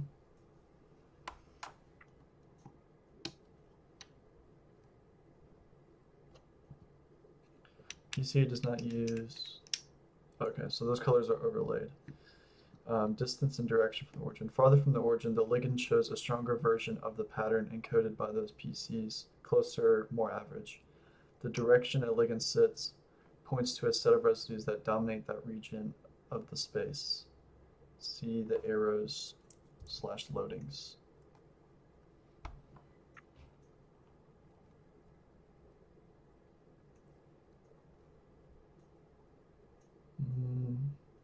Also, why are there gaps here?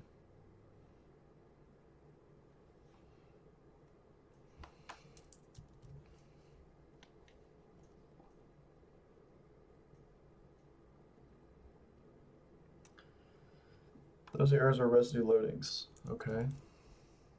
So this one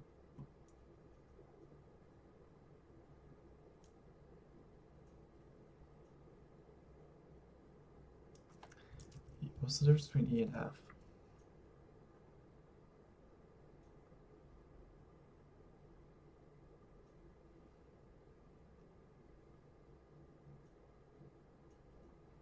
The loading plot corresponding to the predictive dimensions of C.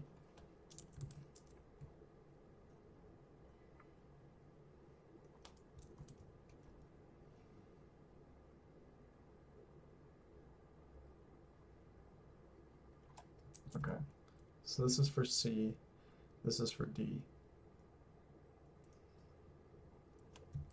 This is complicated.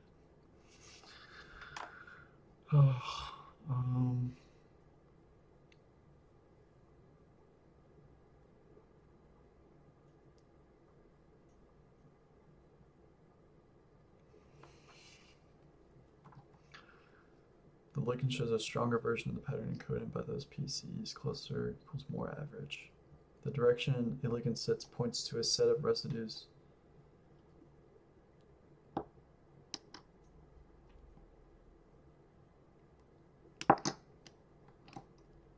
Error length. How influential that residue is for the PC shown. Error direction. The way in which that residue's exchange varies across ligands.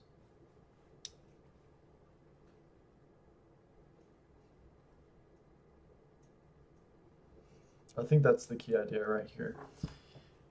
If a ligand lies along an arrow, it tends to show more of that residue's characteristic change.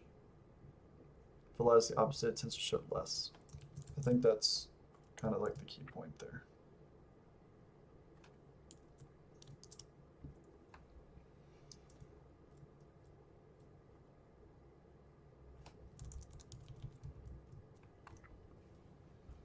So what top PCA panels are? Each dot is a ligand condition. The axes are data-driven directions that capture the biggest patterns and residue across the ligands. Okay.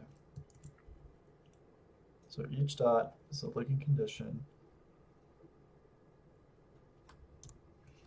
The axis are data-driven directions that capture the biggest patterns. Okay. Distance from the origin. Farther from the origin, ligand shows a stronger version of that pattern encoded by this PCs, closer, more average. The direction a ligand sits points towards a set of residues that dominate that region of space. Okay. So to me, these properties don't separate very cleanly. Right? You can think of, there's this direction there, but it's kind of sporadic. So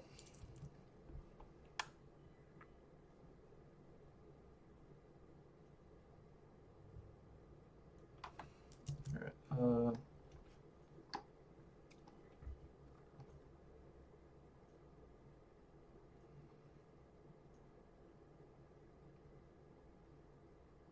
So like here is the opposite for that.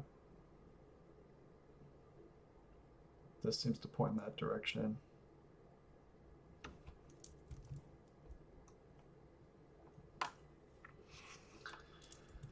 We got this.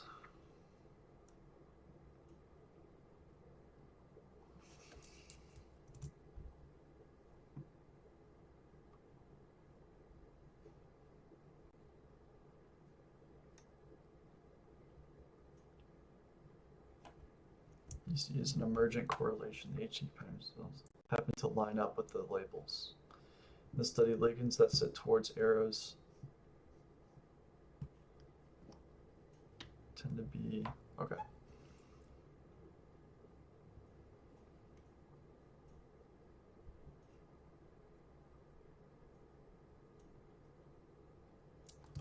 Okay.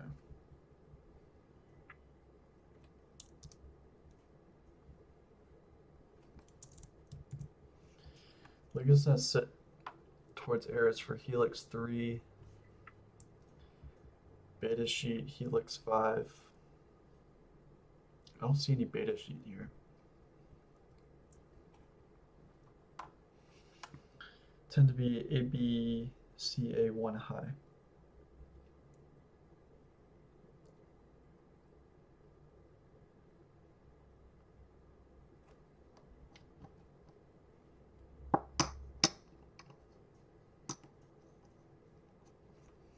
Why did they just color this red and green?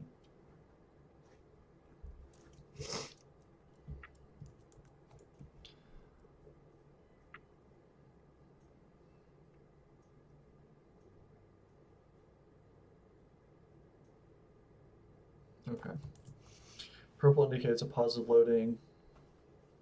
Green indicates a negative loading.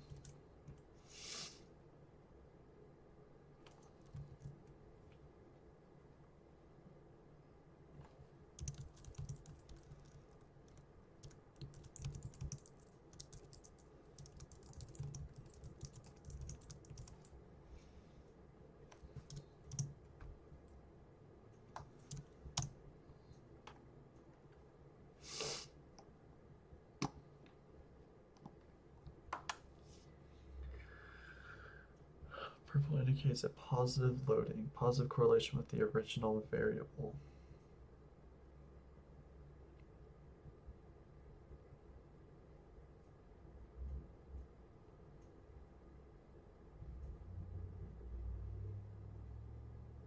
So is that increases in uptake align with increases in like any one of the variables?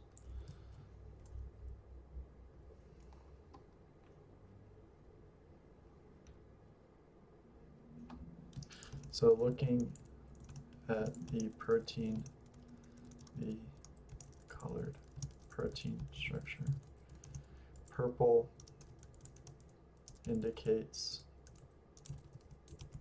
that region which has increased uptake leads to increases in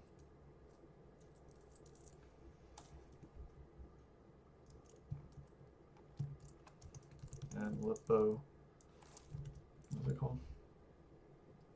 Lipogenicity?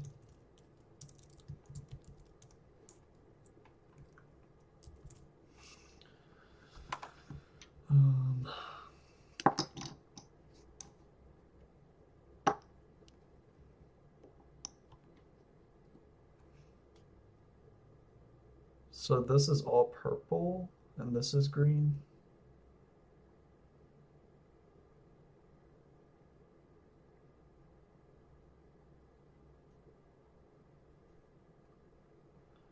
And then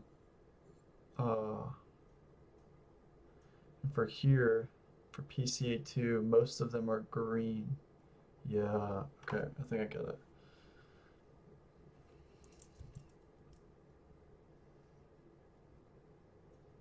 Okay.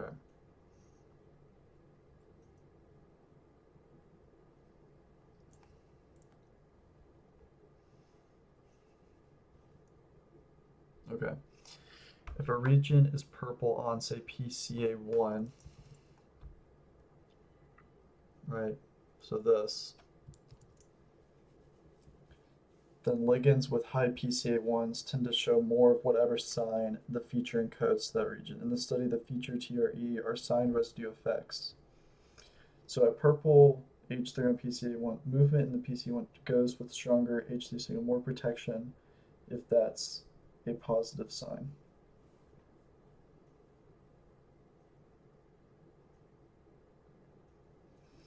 If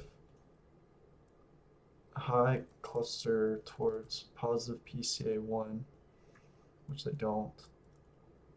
Well, they cluster in PCA2. No, they're kind of all over the place.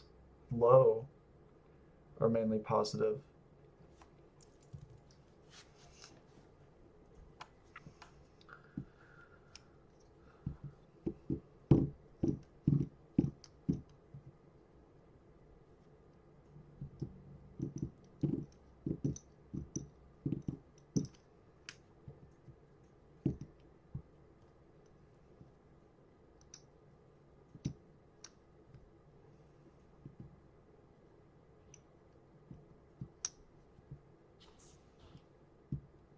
For direct labeled relationships, use positive loading, higher positive class.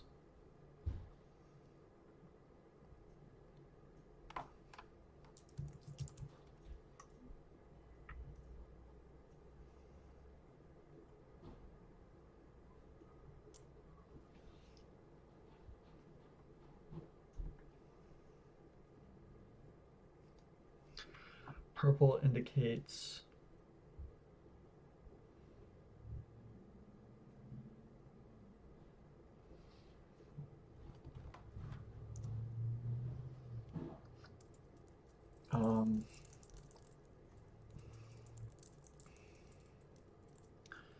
a value greater than 0 along a PCA dimension. Green indicates a negative value along a PCA dimension. Okay.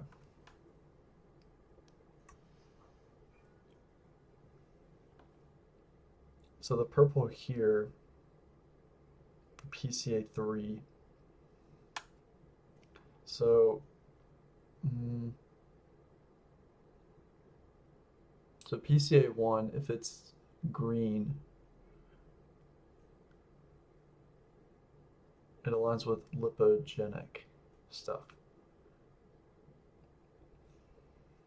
I still don't get this bottom thing here. Positive loading, higher in the positive case.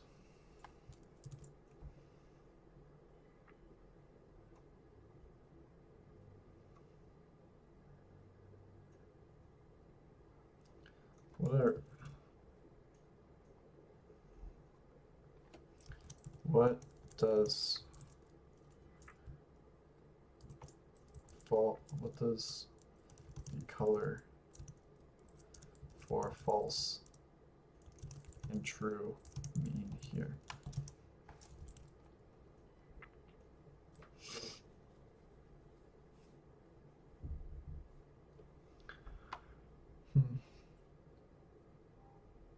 Predictive dimension 1, orthogonal dimension. Oh, God. I think I understand this top plot.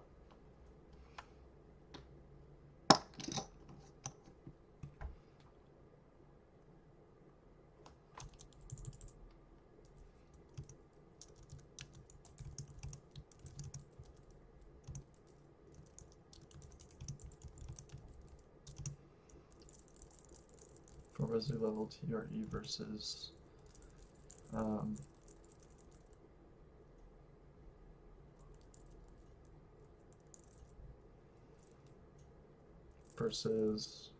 like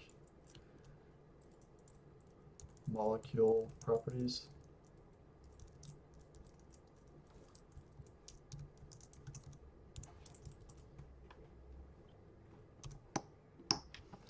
We'll go to the bathroom real fast.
also just means that the two sides of the binary label used in the supervised analysis.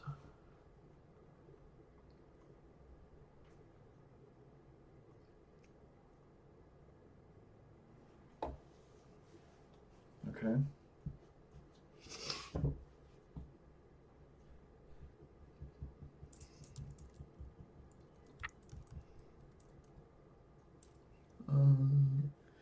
Okay. All right. So can I explain this top part? They do PCA for residue level, TRE versus molecule properties. What are the top? The top two PCA panels are H dot is a ligand condition. Okay.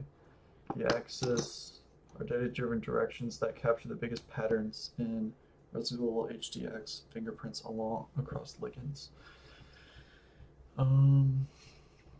If a ligand lines along an arrow, it tends to show more of that residue's characteristic change.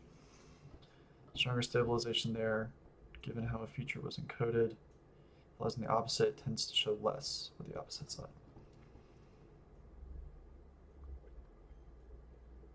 Okay, so here, like, for PCA2 or PC2, most of the residue directions are negative. So that would be green, right? So along PC1, most of them are purple because they're on the right side. So that's what that's saying. And if they happen to align with these data points, then the TRE explains that molecular property. So I think that's how to read the first one. The second one, like the bottom two panel,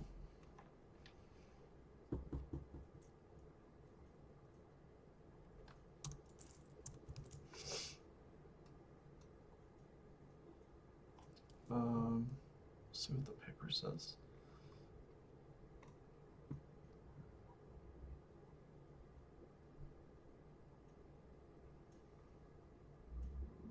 Nice variance, yeah. With molecules color-coded by molecules. BMS 852927 was separated from all of the molecules in both PC. This corresponds to considerably stronger stabilization of helix 3 and beta sheets and reduced stabilization of helix. All right, let's see if I can tease that out. So it's talking about this guy. So that would be it's along this direction. So it'd be the green. Yeah. It's negative, negative. So it's talking about this one. So everything green, like really green, corresponds to this ligand property. They highlight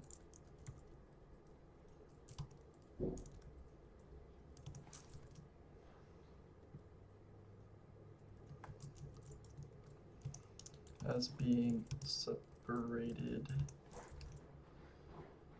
from all other in both PCA1 and PCA2.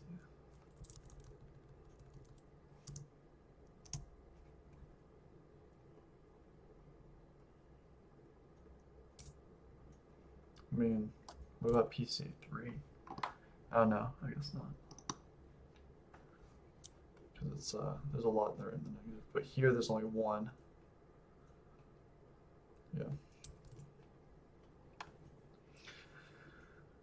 So very stronger stabilization of helix 3 and beta sheets,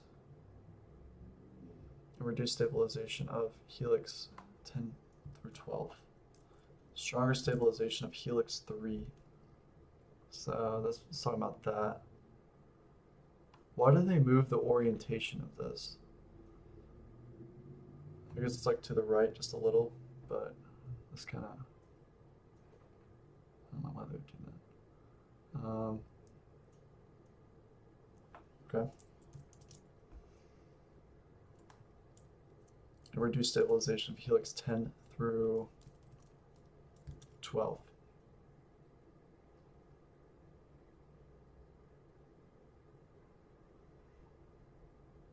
Does this cover 12?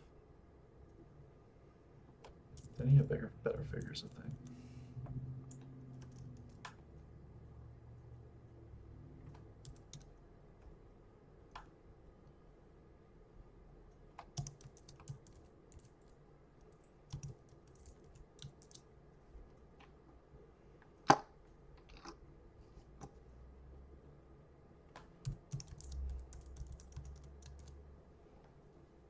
Guess.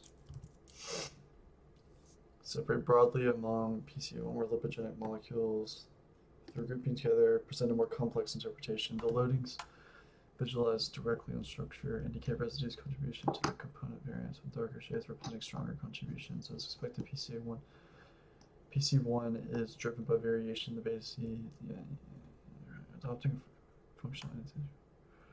Region supervised model. We employed orthogonal partially squares discriminant, creating separate models for that and that.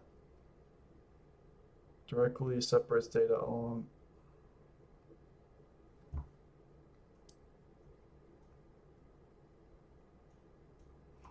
so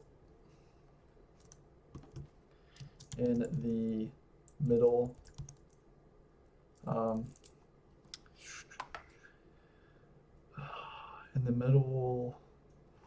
two panels, they ran OPLS-DA.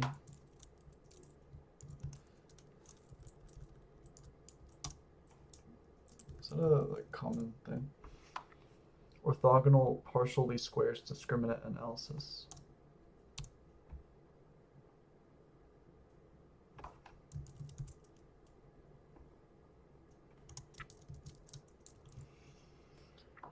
Used to identify the variables that best separate two groups in a data set.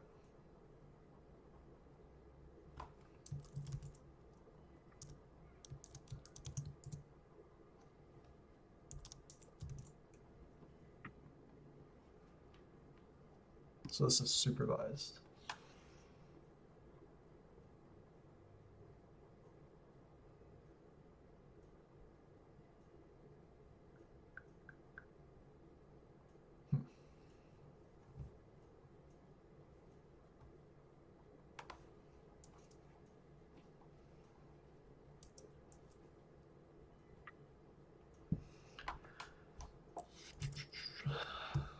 Here they show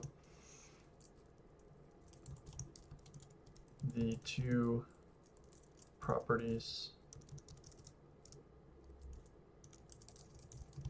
separate cleanly along the X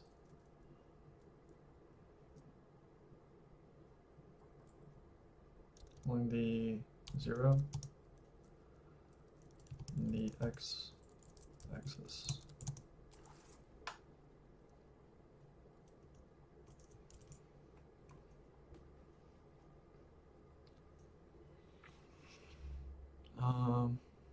Okay.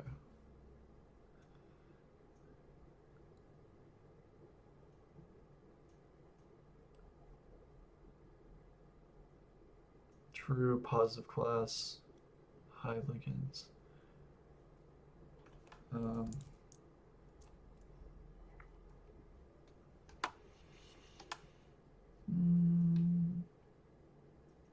Loadings.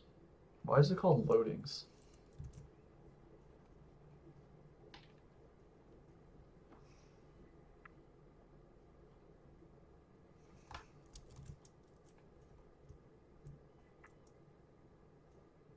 Okay.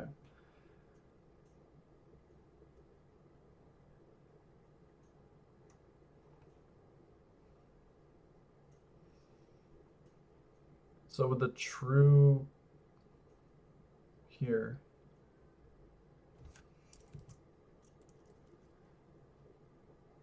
There's a true positive class and a false negative class. So this would be the positive class and the negative class.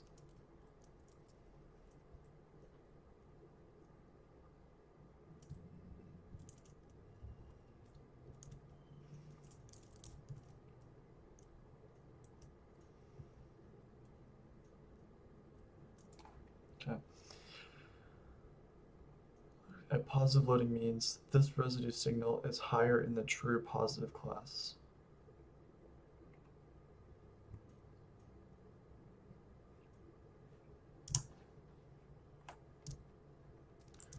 In panels,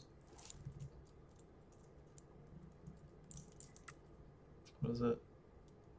CD. How do I this to determine what is a true positive class? I see the two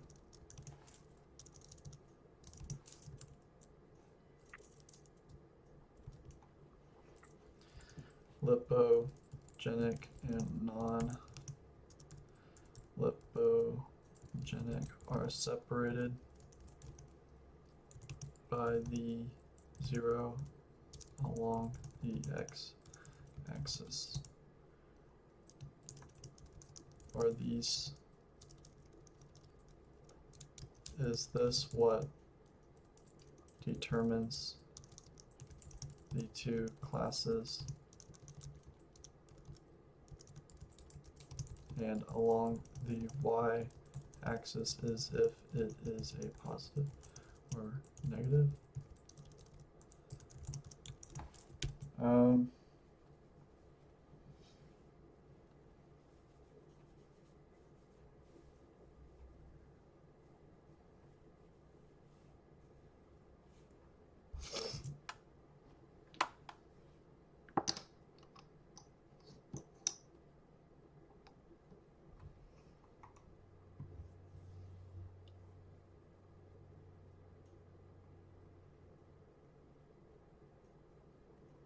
There's another thing I was going to ask. Also, for OPLS DA, do they essentially change the two classes as much as possible and then recompute the per residue correlations between these? Can you use dummy numbers to explain this? Ooh. We have a whole nother paper after this. The next paper I want to do is this one. This one would be, I think, a lot easier to understand. And I think I might just do like half of this paper.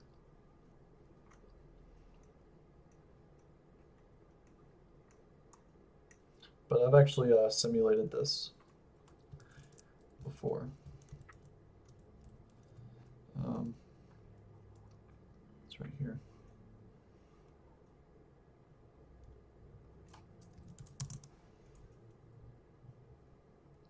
File, molecule, browse, boom.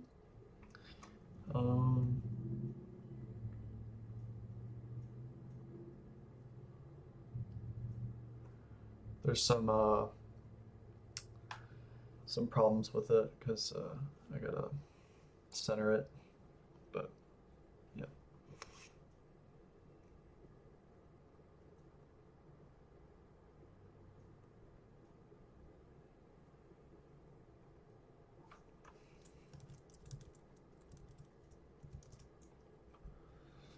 All right.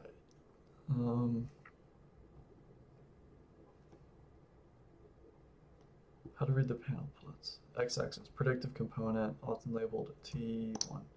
This is a single direction in the HDX feature space that best separates the two classes.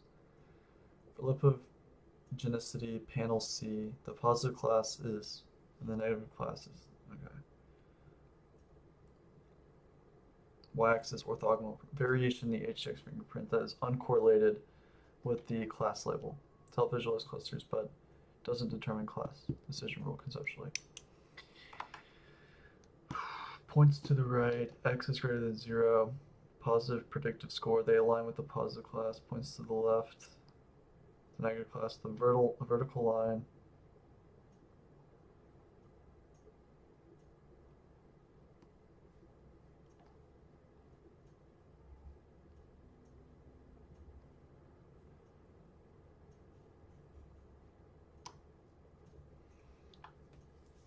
Okay, I think I kind of understand that. The x-axis is the predictive component. This is the single direction in which the HDX feature space that best separates the two classes.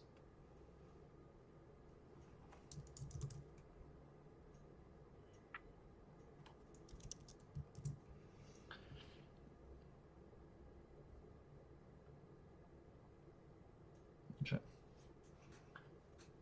This is the direction in each the best separates the two classes. For panel C, positive class is negative is that. Yeah. Okay. Easy enough. The y-axis is the orthogonal component. Variation in the HDX fingerprints that is uncorrelated with the class label. Okay.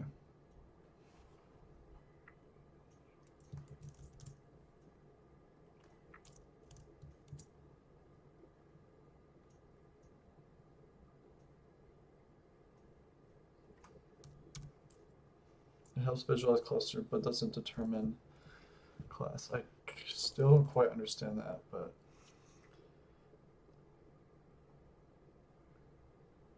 points to the right. X is greater than 0.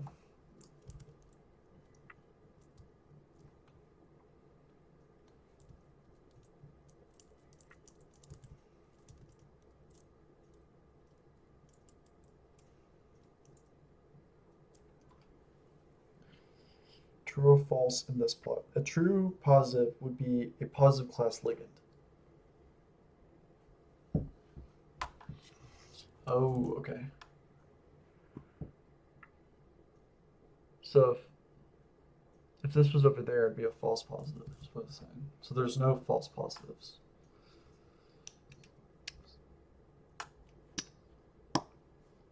So the Y position just shows non-predictive variation. Okay. Not exactly. If it's a prediction direction in the residue space that maximizes covariance between X while removing orthogonal, that doesn't relate to Y. Oh god.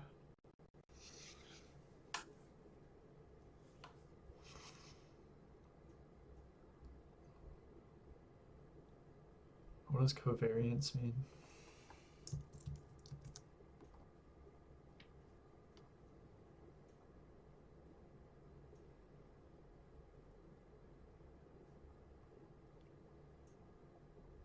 Okay. Oh, okay. I see.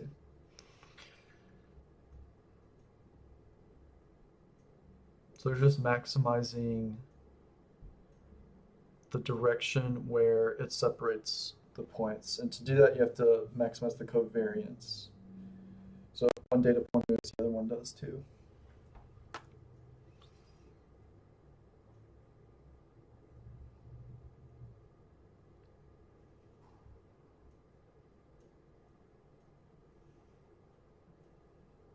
Tiny dull example. These are numbers that you can follow because you're a dummy. Say we have 4 ligands and 4 residues.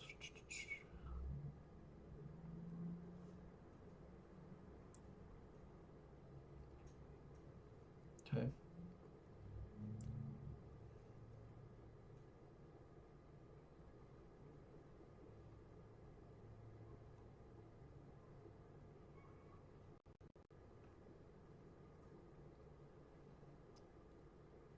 positive.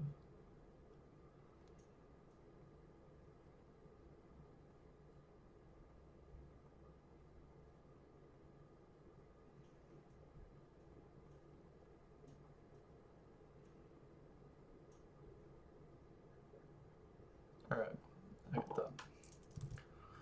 All right, so,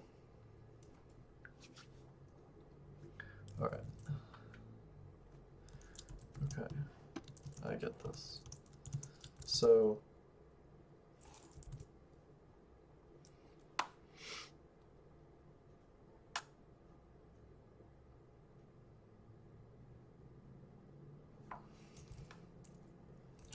what does loading mean in this context?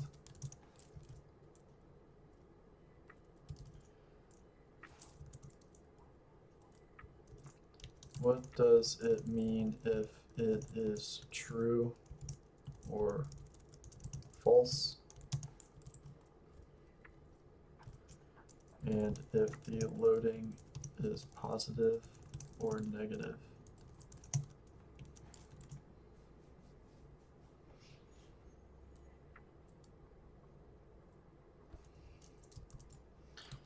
Does true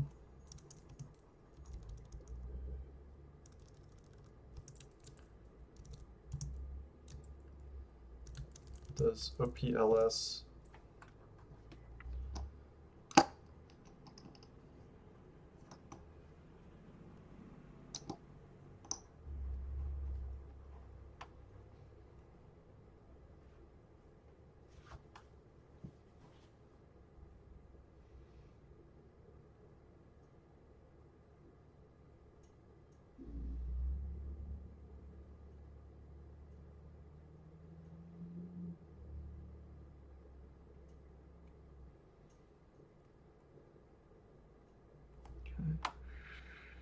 um,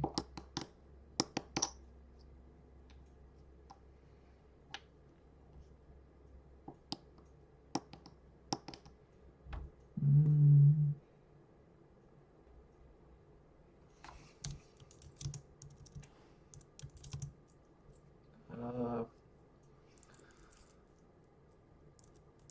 optimize covariance to separate the classes and we just look at the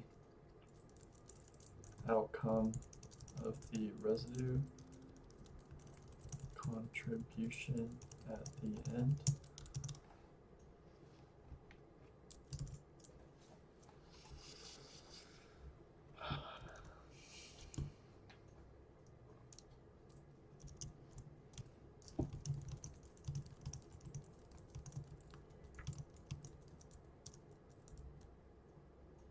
I already did that. Okay.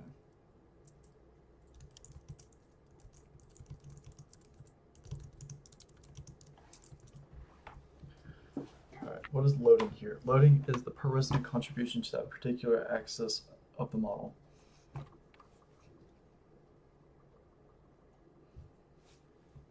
PCA loading tells you which residues drive PCA unsupervised, and LPLS, the predictive loading, tells you which residues drive separation of the two classes.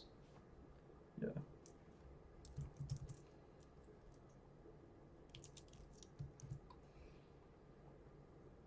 The predictive loading tells you which residues drives the separation of the two classes. What does true and false mean? They refer to the positive and negative classes. True equals false equals that.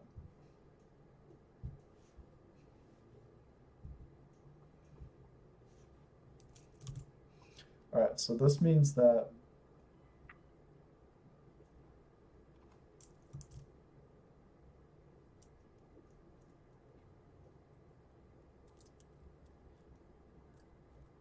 so true means high this,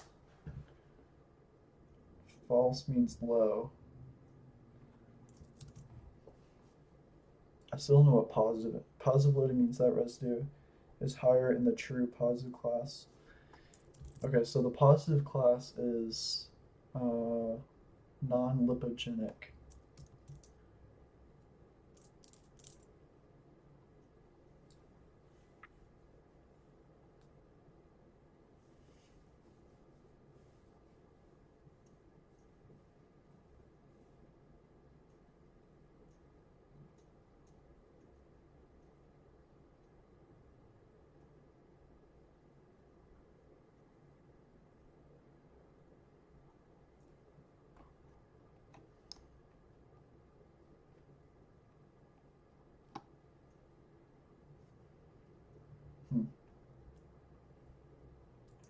Okay.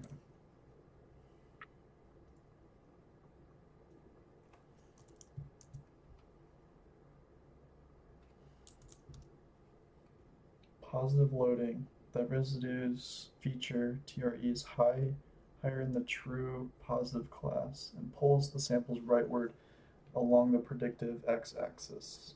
So that'd be this. The negative loading higher in false negative. If you flip, magnitude is how important that residue is for separation. Bigger, more influential. Alright, I gotta stop because it's loud.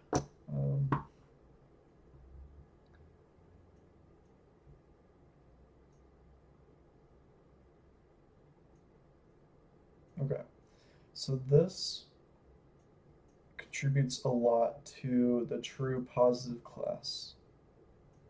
Also, why are there no residues before 200?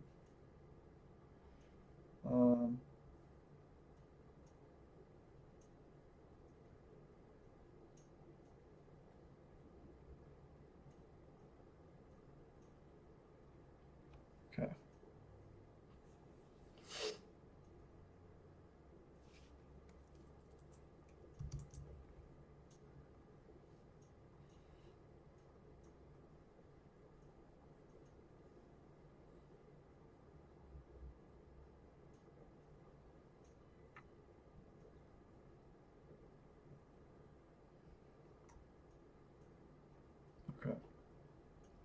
Finds a predictive direction in residue space that maximizes covariance between in the class label Y. OPLS then removes the orthogonal variation from X so the predictive axis is cleaner. You interpret the predictive loading / weights.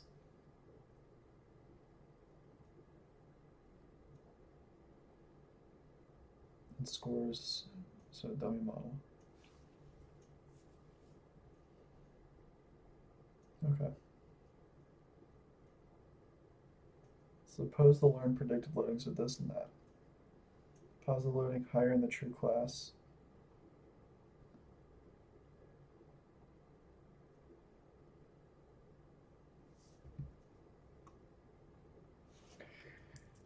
Okay. So let's see if it goes into interpreting these.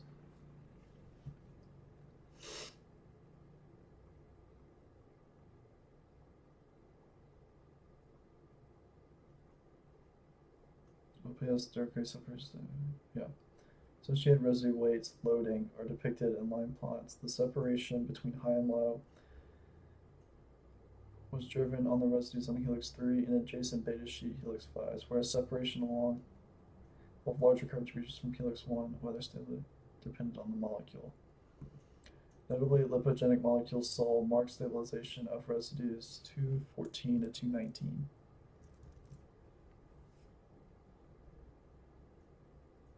Intended to be destabilizing and non-lipogenic.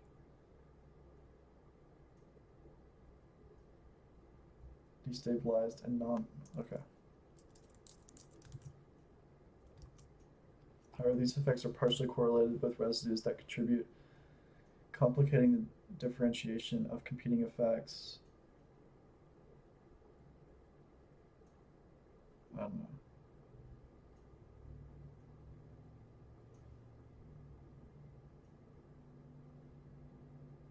So we got 214 and then 200 and 214. 214 to 219. Yeah, right there. So it's talking about these contribute positively to the non-lipogenic class. Yeah. Okay.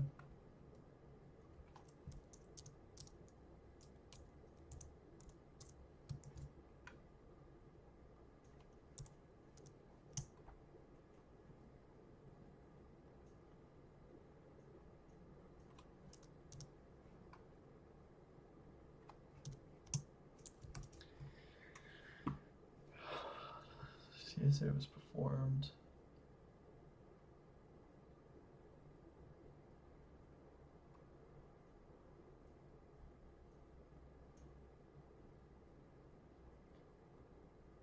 It's more challenging. A clear separation was observed with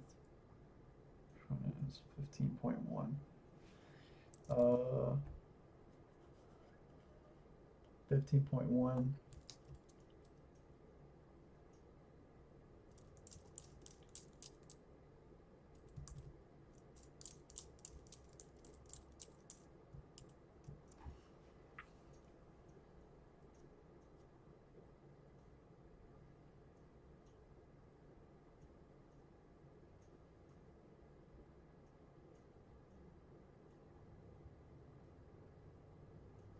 So the higher the percentage, the clearer the separation.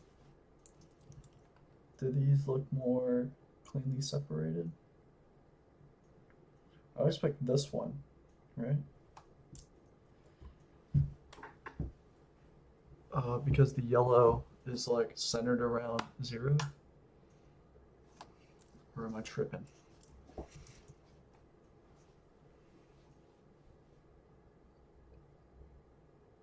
While separating the high and low.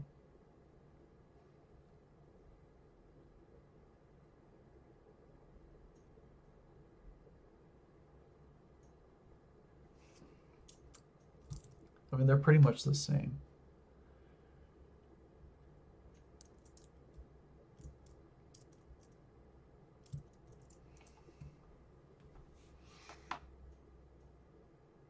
It's driven by similar residues as found with the residues.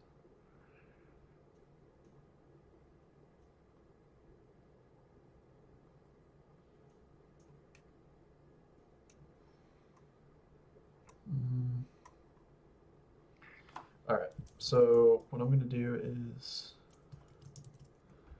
ask ChatGPT.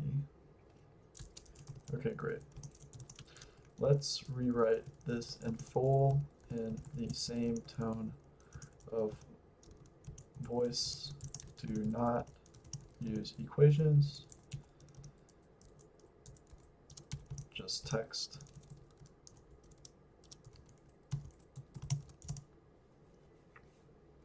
This is the slide notes for the figure.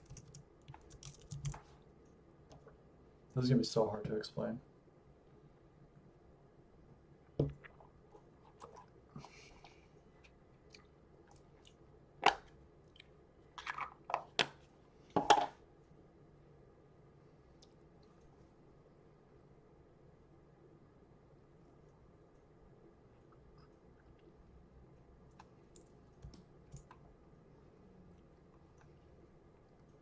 All right. PCM1 versus ligand. Each dot is one ligand condition. Axes are data driven. They capture the biggest patterns in residue level HTX fingerprints across ligands. Unsupervised labels are overlaid for context. Blue arrows are residue directions, loadings in that space. If a residue sits along the arrow, it tends to show more of that residue's characteristic change. If it's opposite, it tends to show less, or the opposite sign.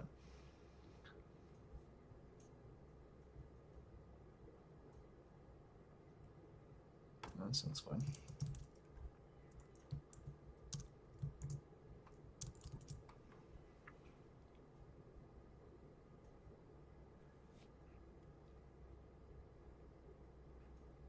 X-axis predicted from a class separating direction.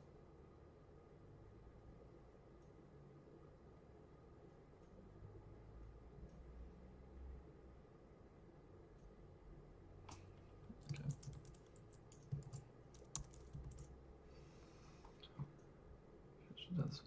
As the predictive loading is a per residue contribution to class separation sign. Positive loading means the residue signal is higher in the true positive class and pulls samples to the right on the predictive axis. Negative loading means higher than negative magnitude. Generally, it's just cool. That's actually really neat. I mean, I wouldn't begin to know how to do this, but I kind of get the theory a little bit.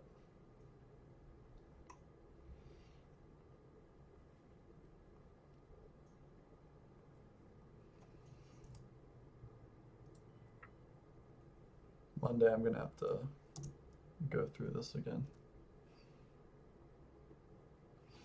All right, the last figure.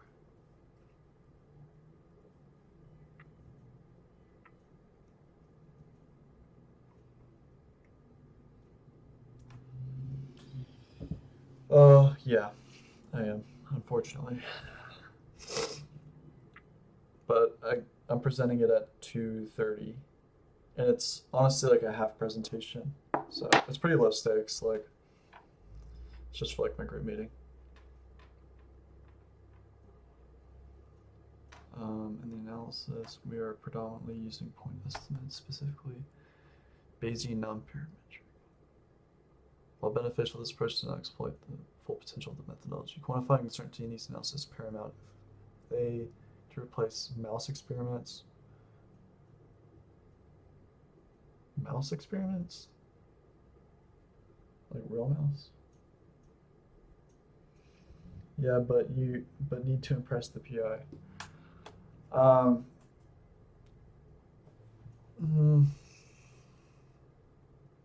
He likes me.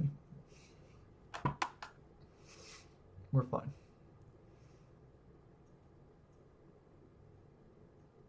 The bar is not super high. Let's just put it that way. To visualize the uncertainty, we project 50 samples.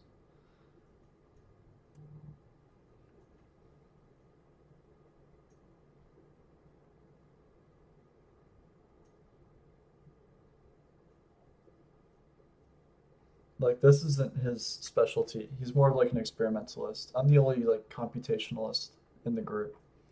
So really I'm kind of talking to the void in a lot of ways, unfortunately.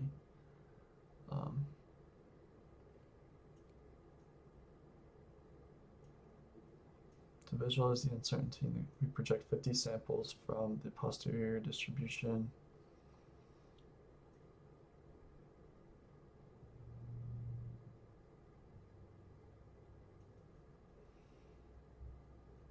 Maybe you'll be converted someday.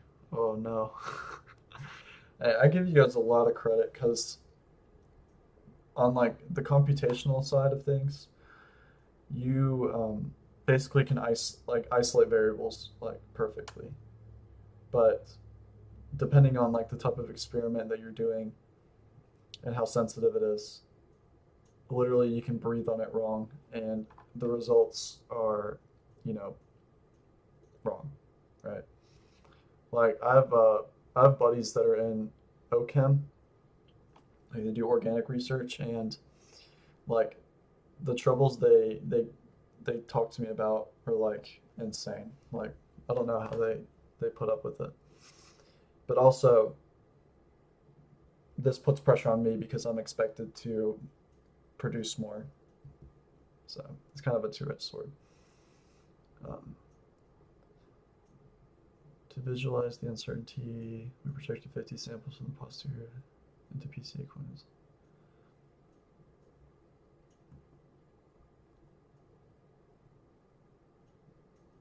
All right, I may or may not include this in the presentation.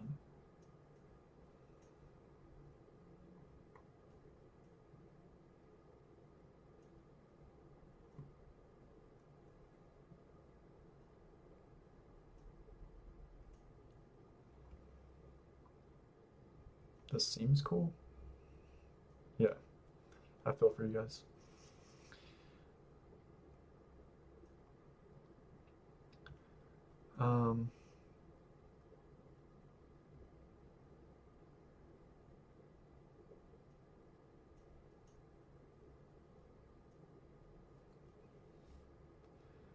This particular confirming that position in distinct regions of the plot, resulting in contours suggest that these conformations are unlikely to overlap those induced by other molecules. Okay, that is pretty interesting actually.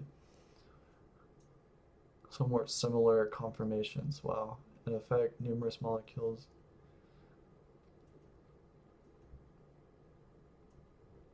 Yeah, it's really cool.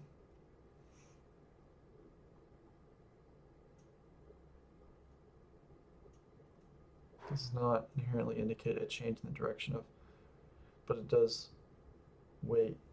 But if the weight doesn't intersect 0, this means that we are unsure. However, the majority of residue contributions remain confident, leaving conclusions unchanged. That's really, really cool. So they're basically like, they're sampling, what are they doing?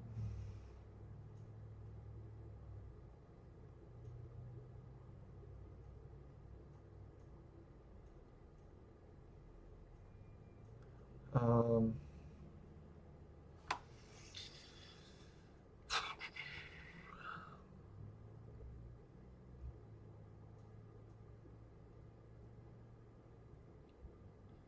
"50 samples from the posterior possible summaries into the PCA coordinates using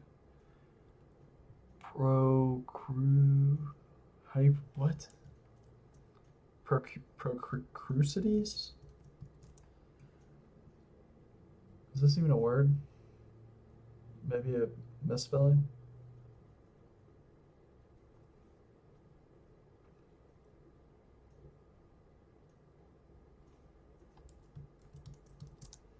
What did you eat for lunch?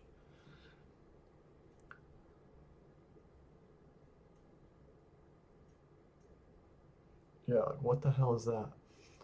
The geometric transformation that involves translation, rotation, combination.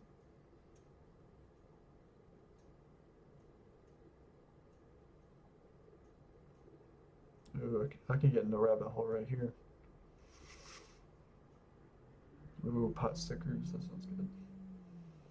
Oh, that reminds me. I gotta be right back. I gotta take out the meat in the freezer, and I need to put my clothes in the dryer. Here, you can look at this. Well, I'm gone. The periodic boundary conditions are messed up, but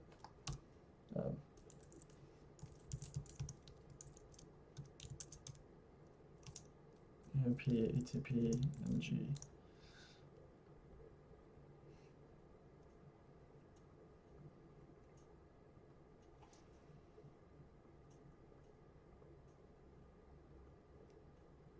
There we go. Have fun. Hold on.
Okay.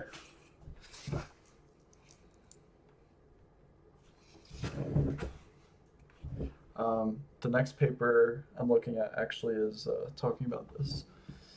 So, all right.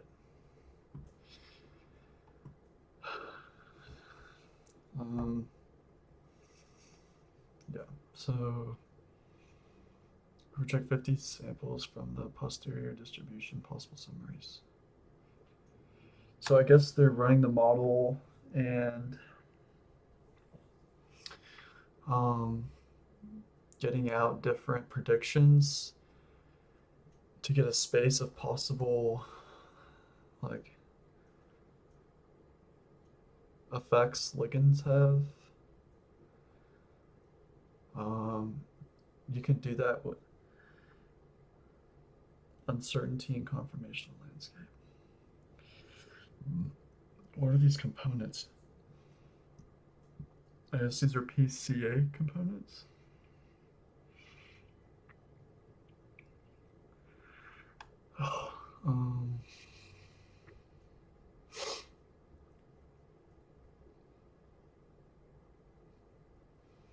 Yeah. Uncertainty contours.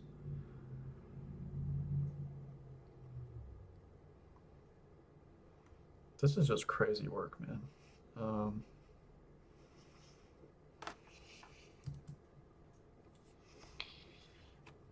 Okay, let's move on to the next figure. Explain what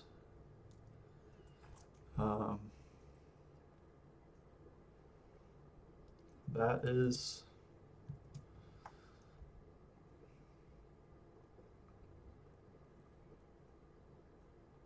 Need a P there.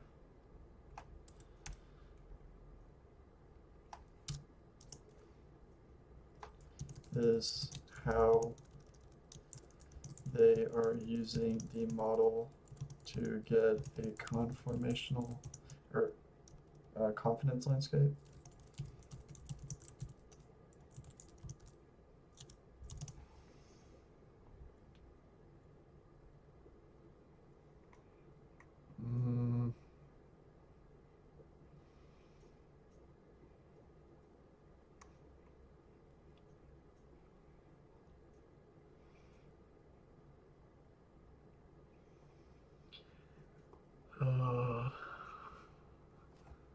Explain the utility of this. Here is the text for context.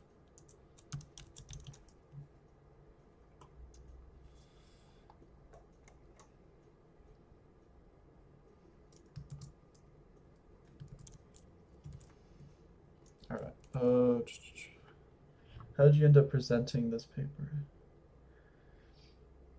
How did you end up presenting this paper? What do you mean? Like, oh, like how did I find this paper? Is that what you're asking?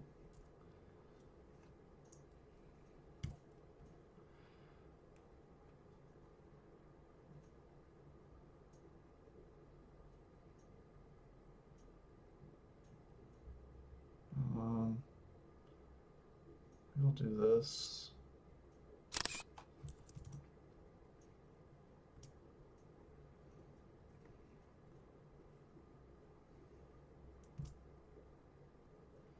I mean, is this relevant to what you're, yeah, it is. So like what I do is predict HDX MS profiles from like protein structures. They predict like on a per residue level. Inherently, like the experiment is coarse, like it's on the peptide level, and so that's like a limitation of the experiment. So my approach is I use the protein structures to, predict those per residue rates of exchange.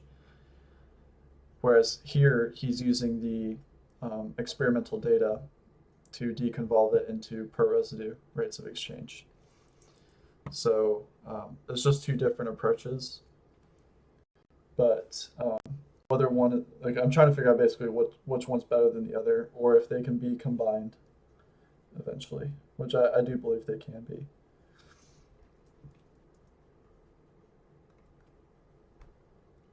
When you run PCA on different draws from RAX posterior, the axis can rotate, flip, or rescale. Has that ambiguity?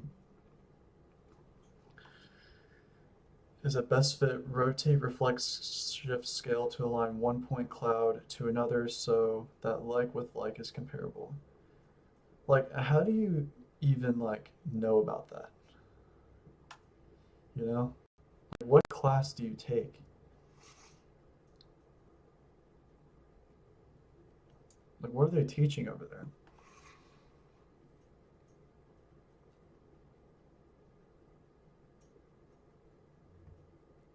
Suppose a mean PCA ligand, the posterior redraws puts it at roughly. That's really cool. Do they have any interesting gifts?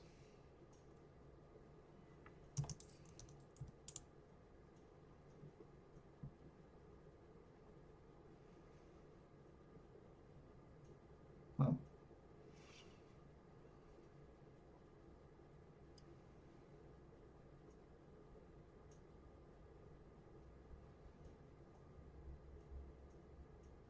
Okay.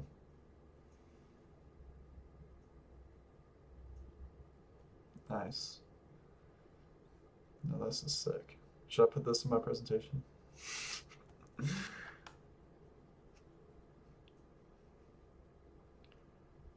Monkey.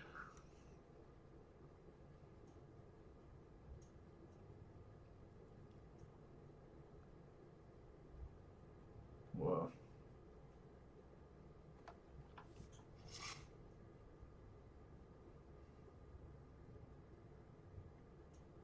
That's cool.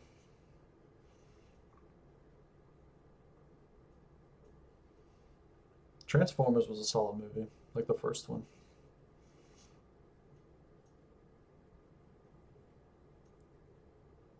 Where do you get the fabric from?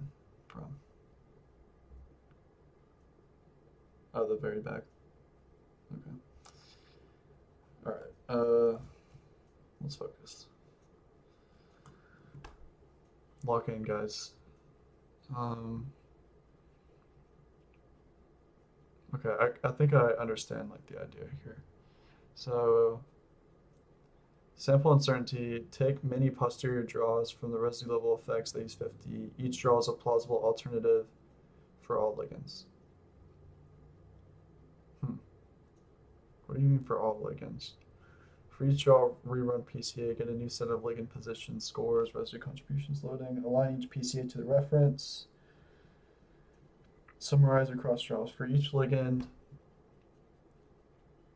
Okay.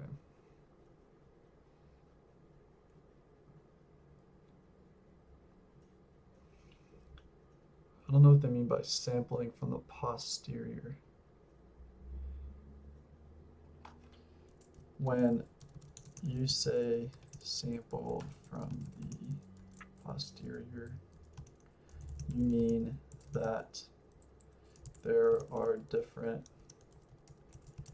change point gammas.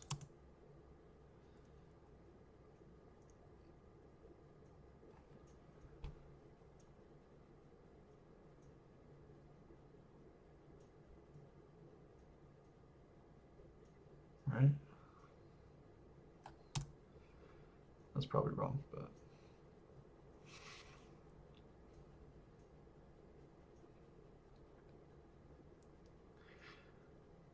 for each draw, a line.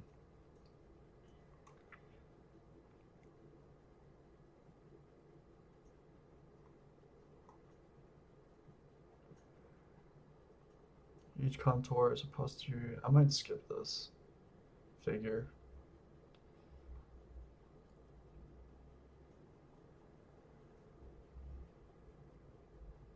That is really cool though. Or maybe I'll just include that. Oh, nice. Okay. They say samples, each sample is a full plausible model of the proteins for the given data. Locations. Yeah, because RAX uses reversible jumps. Different posterior draws can have different change point counts and positions for gammas. And different parameter values. For each draw, you can compute a complete self-consistent set of residue effects.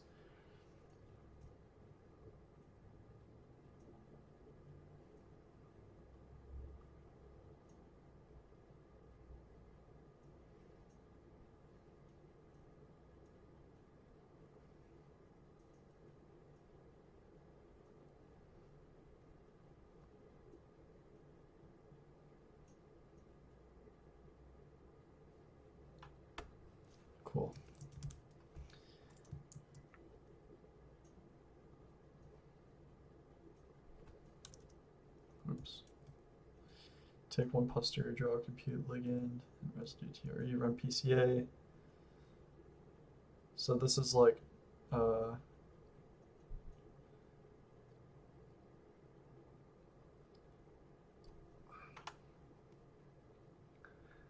a contour uncertainty cloud. The spread of each residue is align loading gives quartile bands. Mean, upper, lower quartiles. All right, so what do they highlight from here? Wow, this is useful. Separates signal from chance, shows where separations and which residues are truly robust versus artifact. Prioritize ligands which contours sit in good regions.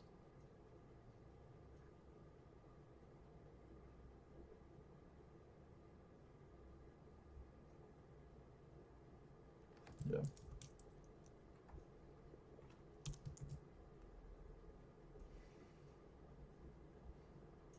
All right, I think that's good enough. Insert new slide.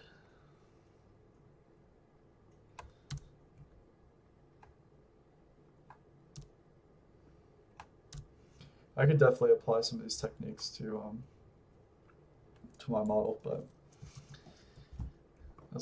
that'll literally be like a whole other paper. I feel like I should probably email this guy, reach out to him.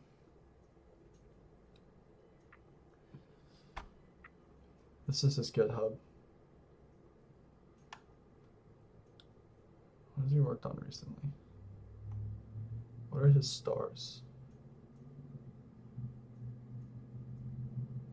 Oh, I know this guy. I don't know him, but I've stored his stuff before.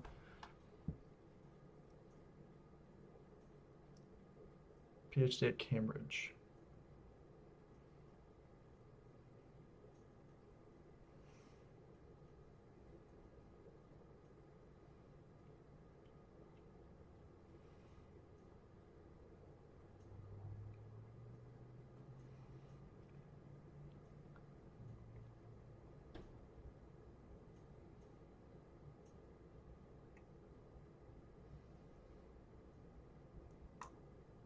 He's done quite a few stuff.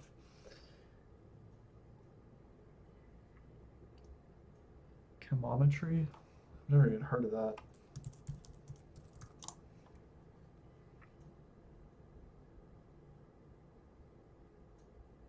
Oh, yeah.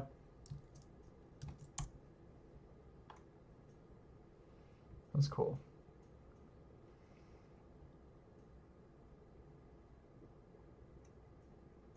Yeah.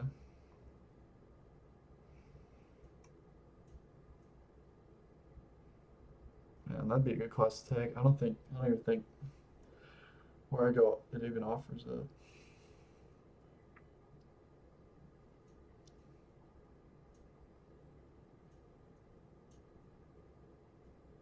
That makes sense though.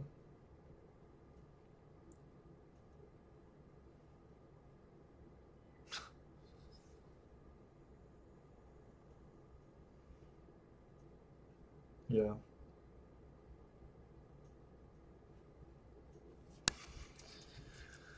Okay.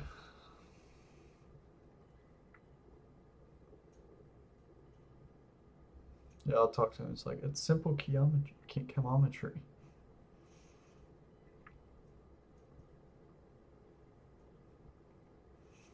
All right, so here's the next paper.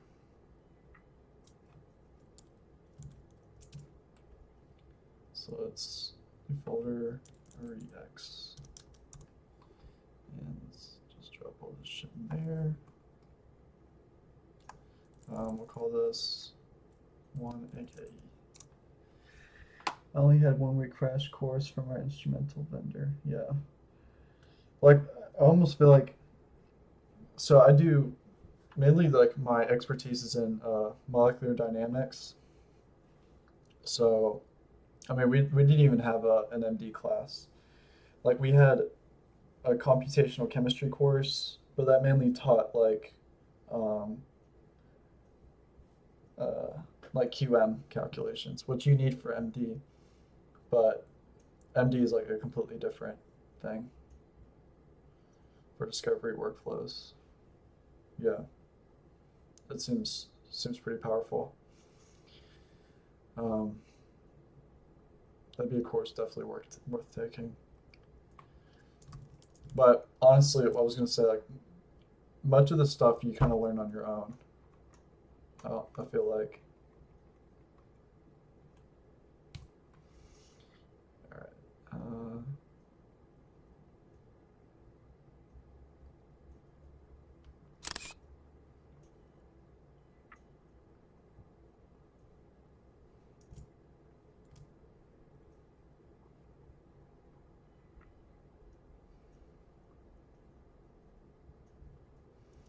All right, so where are these guys from? Texas and Sweden.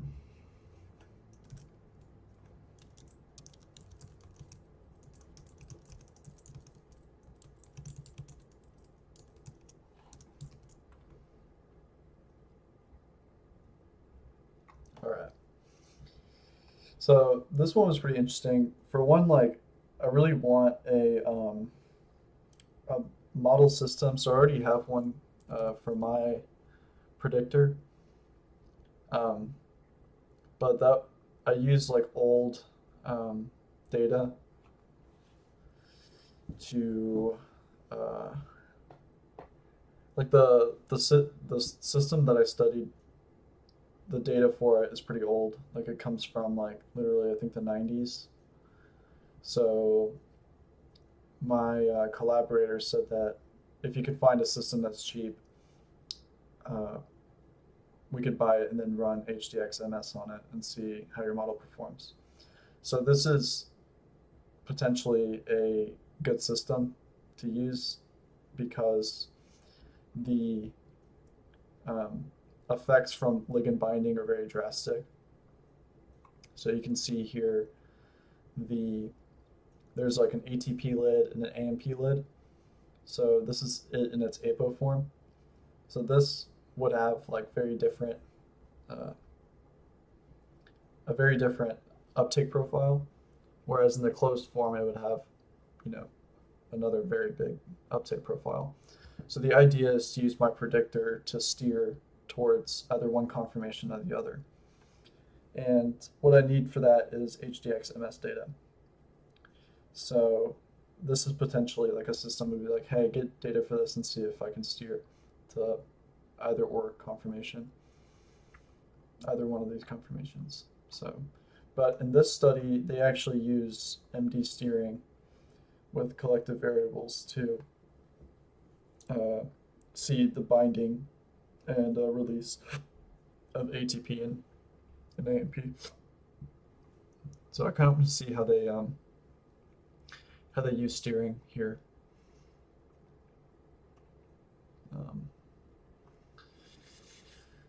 Okay, so explores ligand-driven conformational changes. By utilizing steering-free energy simulations, we determine the free energy profiles for both enzyme opening and ligand release and compare them with profiles from the APO enzyme. I don't know what steering-free energy simulations are. Results reveal a three-step ligand release process which initiates the opening of adenosine ATP lid followed by the ligand release and concomitant opening of, so the ATP opens first and then the AMP. The ligands then transition to nonspecific positions before complete dissociation. In this process, the first step is energetically driven by ATP lid opening, whereas the second step is driven by ATP release. In contrast, the AMP lid opening and its ligand release make minor contributions to the total free energy for enzyme opening. Regarding the ligand binding mechanism, our results suggest that AMP lid closure occurs via an induced fit mechanism triggered by AMP binding. Induced fit mechanism, I don't know what that means. Whereas ATP lid closure follows conformational selection. The difference in the closure mechanisms provides an explanation with implications for the debate of ligand-driven conformational changes of AK. Determine the X-ray structure of a K variant that exhibits significant rearrangements and stacking of catalytic arginines, explaining its reduced catalytic activity. In context of APO enzyme opening, the sequence of events is different. Okay. Cool.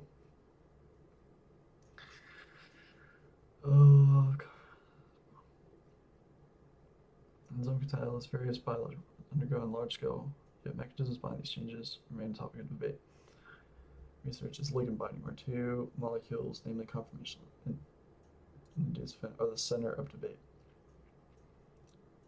Conformational selection and induced fit. I don't know what those two mechanisms are. Induced fit describes a process where ligand binding to flexible causes a conformational change to the protein, while conformational selection posits a protein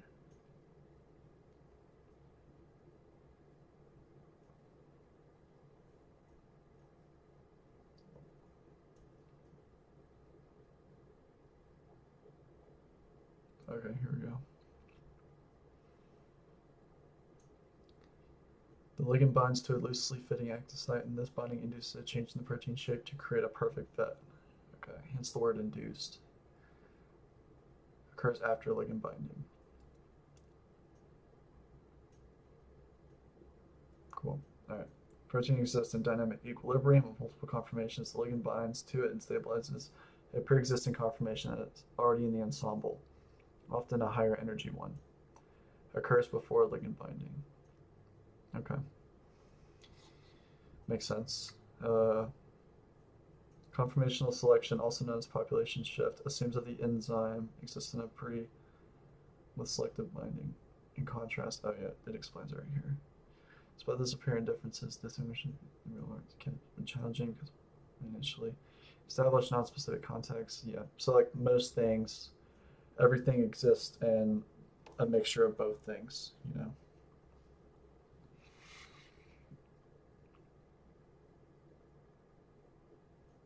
Meanwhile, apostate may dynamically explore. Yeah.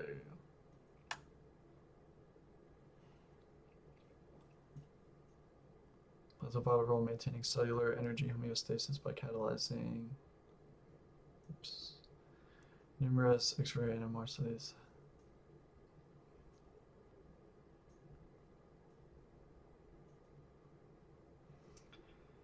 Okay, for this comparison, so I think the first slide should be like that.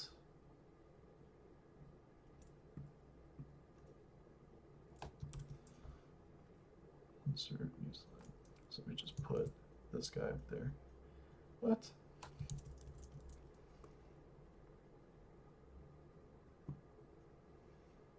Go here.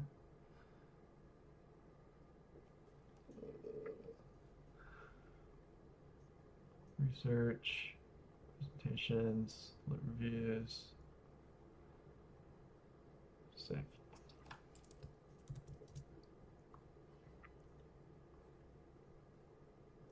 It's a nice picture. Mac confuses me. I'm on Linux, so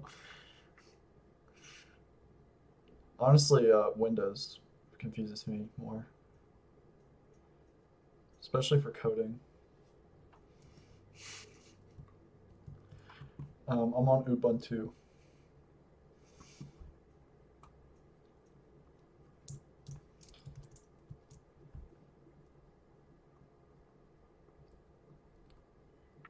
I like Linux a lot, actually. It's fast. There's no like bloatware and like weird stuff. Okay, so I think we need to summarize this thing. So the core motivation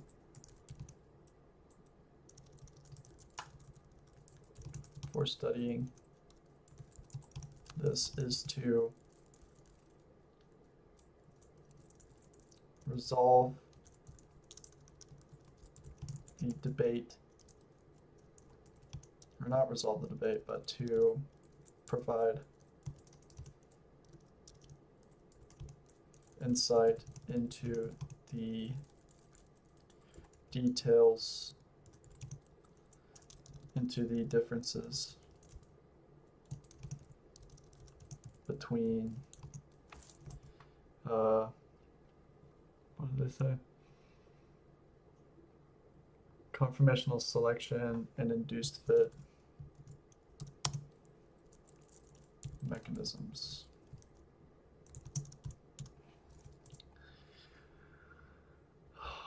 Conformational assumes the enzymes exist in pre-equilibrium between different with selective, yeah, and contrast. Okay.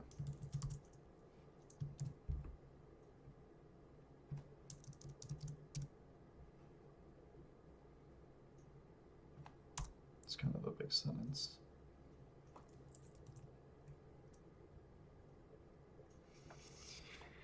All right.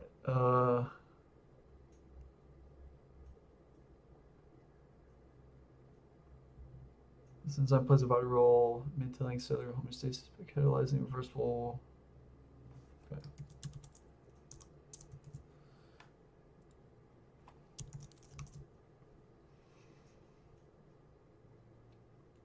Enzyme is being exclusively to probe the interplay, provided evidence that supports both. Evidence that supports both for these models.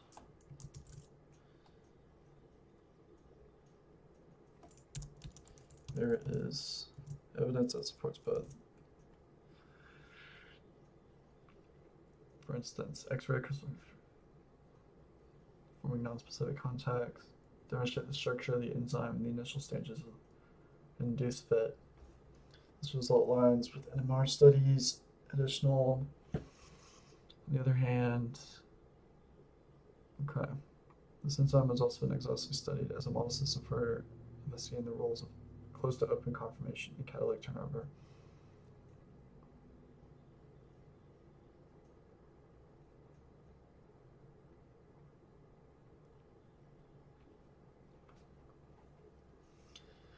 This model is challenged by recent experimental simulation. For example,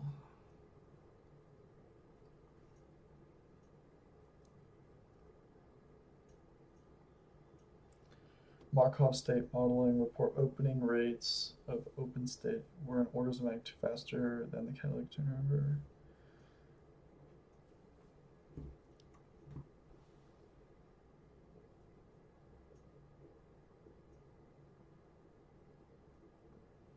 Another good thing is that the system has been well studied, so we can kind of compare our results to these other guys. We employed string method and collected variables to investigate the mechanisms. This method has been successfully used by comparing free energy profiles determined from the enzyme of various states, including the reacting products. We showed the involvement of both induced fit, specifically the binding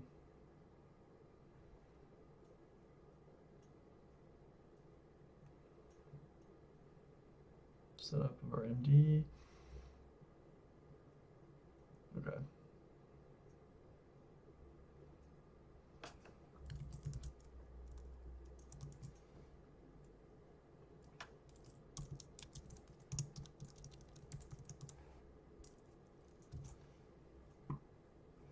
What is string method in collective variables? Do we have a... Whoa. Do we have a GIF? I love GIFs. No, it doesn't look like it.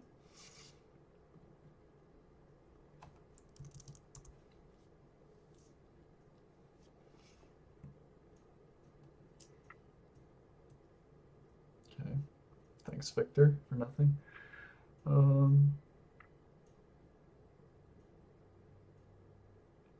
Discretizes a continuous transition path into a finite collection of system replicas or images. Ah, okay. Chain of states. Each image along the path is evolved by performing typically using bias potentials to estimate a mean force and metric tensor. This allows the movement towards, okay. After the evolution, the string is reparameterized to maintain an approximate equal spacing between ensuring uniform representation of the path. Cool.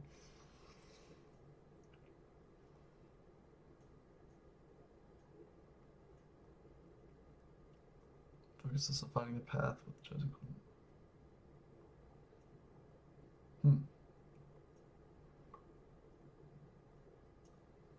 So you probably do this in like OpenMM or something.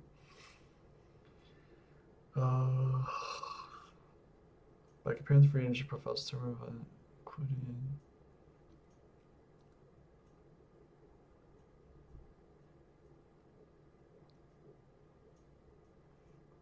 binding of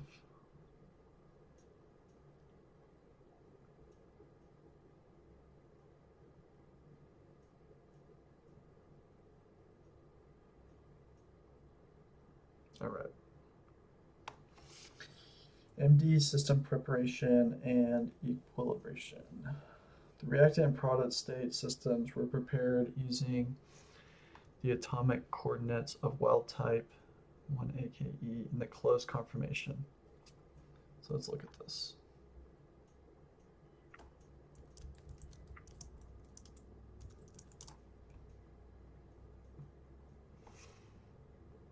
Okay, this is the closed. So initially, when I was parameterizing this ligand in here, what is it? AP5. I parameterized this whole entire ligand, which is the wrong way to do it. You need just ATP and AMP. But yeah, so that's the closed form.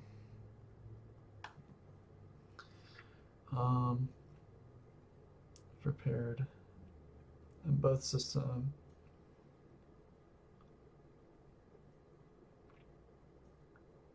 Prepared the following procedure described in reference 36.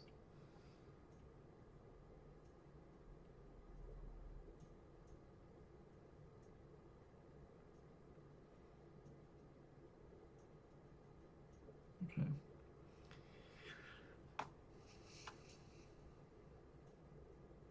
Were used to model the initial reactant and product state geometry. 1-ZIO.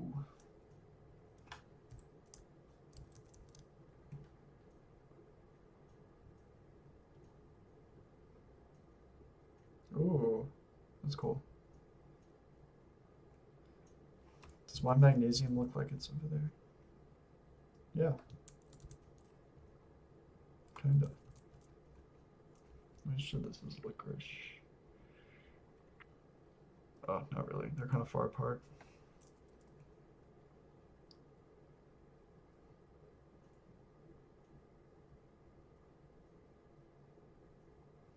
This is only like 50 nanoseconds though. So.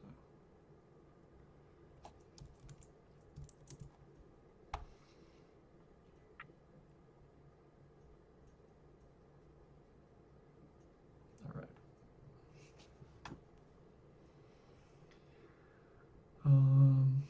To determine the protonation state for each histidine, the hydrogen bond interactions were considered. For other charged residues, their protonations were assigned.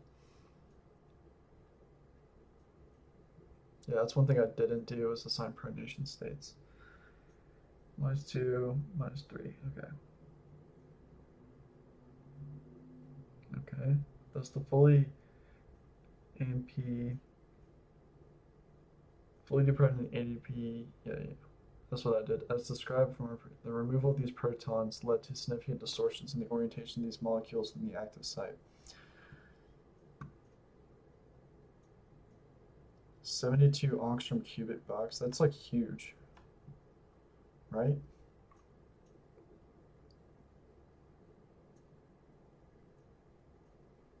Yeah. That's a really big simulation. I wonder why they did it that big.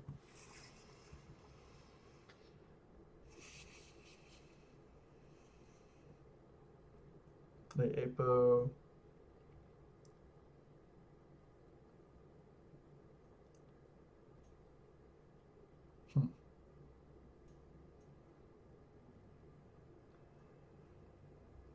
Do they give us the coordinates for these?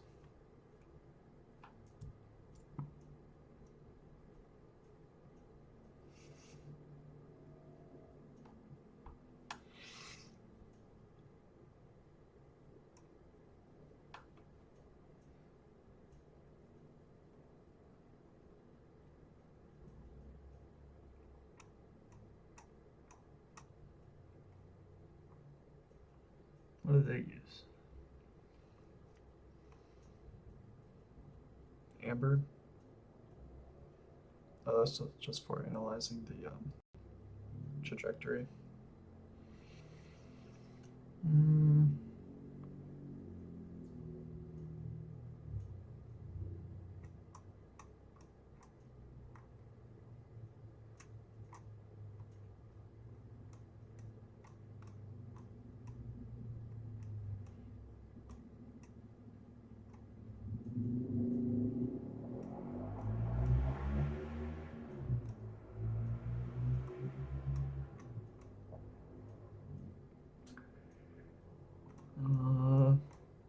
Yeah, I don't think they give it to us. Unless I'm missing something.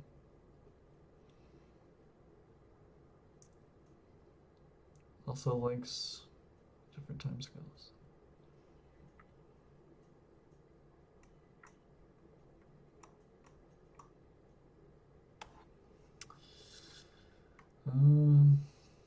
They never give you the stuff.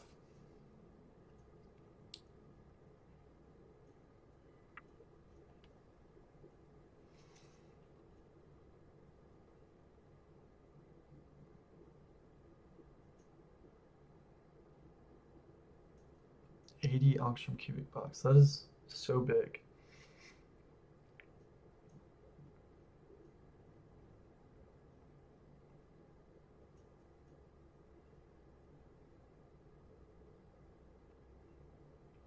Okay.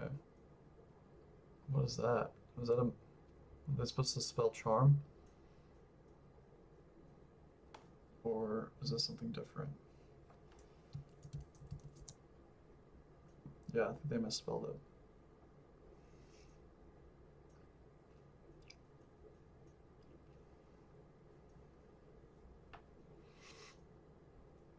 Using charm OpenMM program. So use charm force field in OpenMM.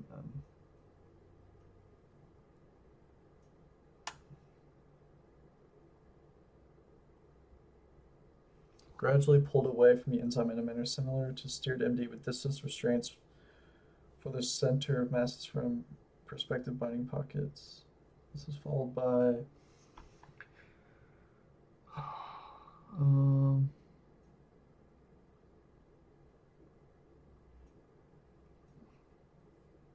starting from the initial pathways, so 4 and 29 seconds. Namely, each iteration was first simulated during the harmonically restrained path. Do they talk about how they computed this path? There's a lot of simulations.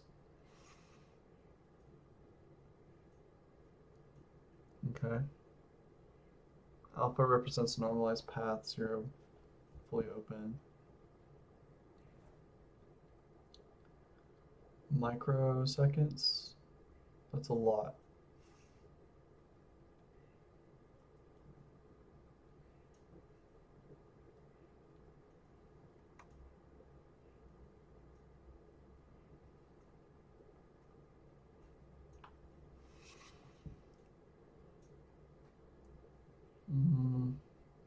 The alchemical free energy.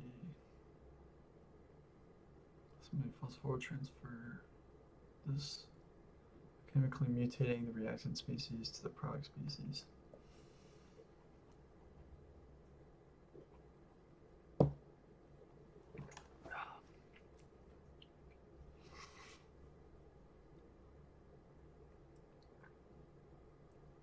Okay, I really don't understand how they did this in OpenMM.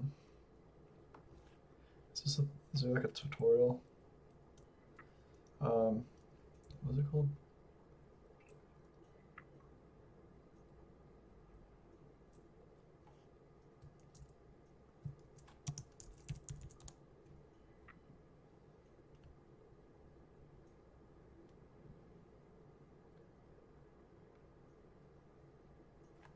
Sequential Monte Carlo. I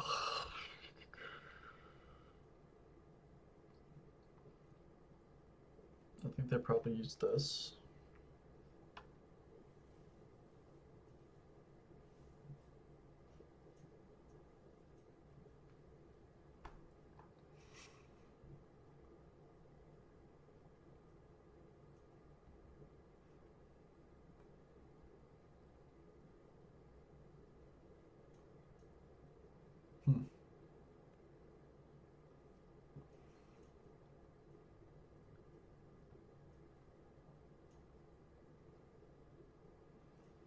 Basically, how do they calculate free energy?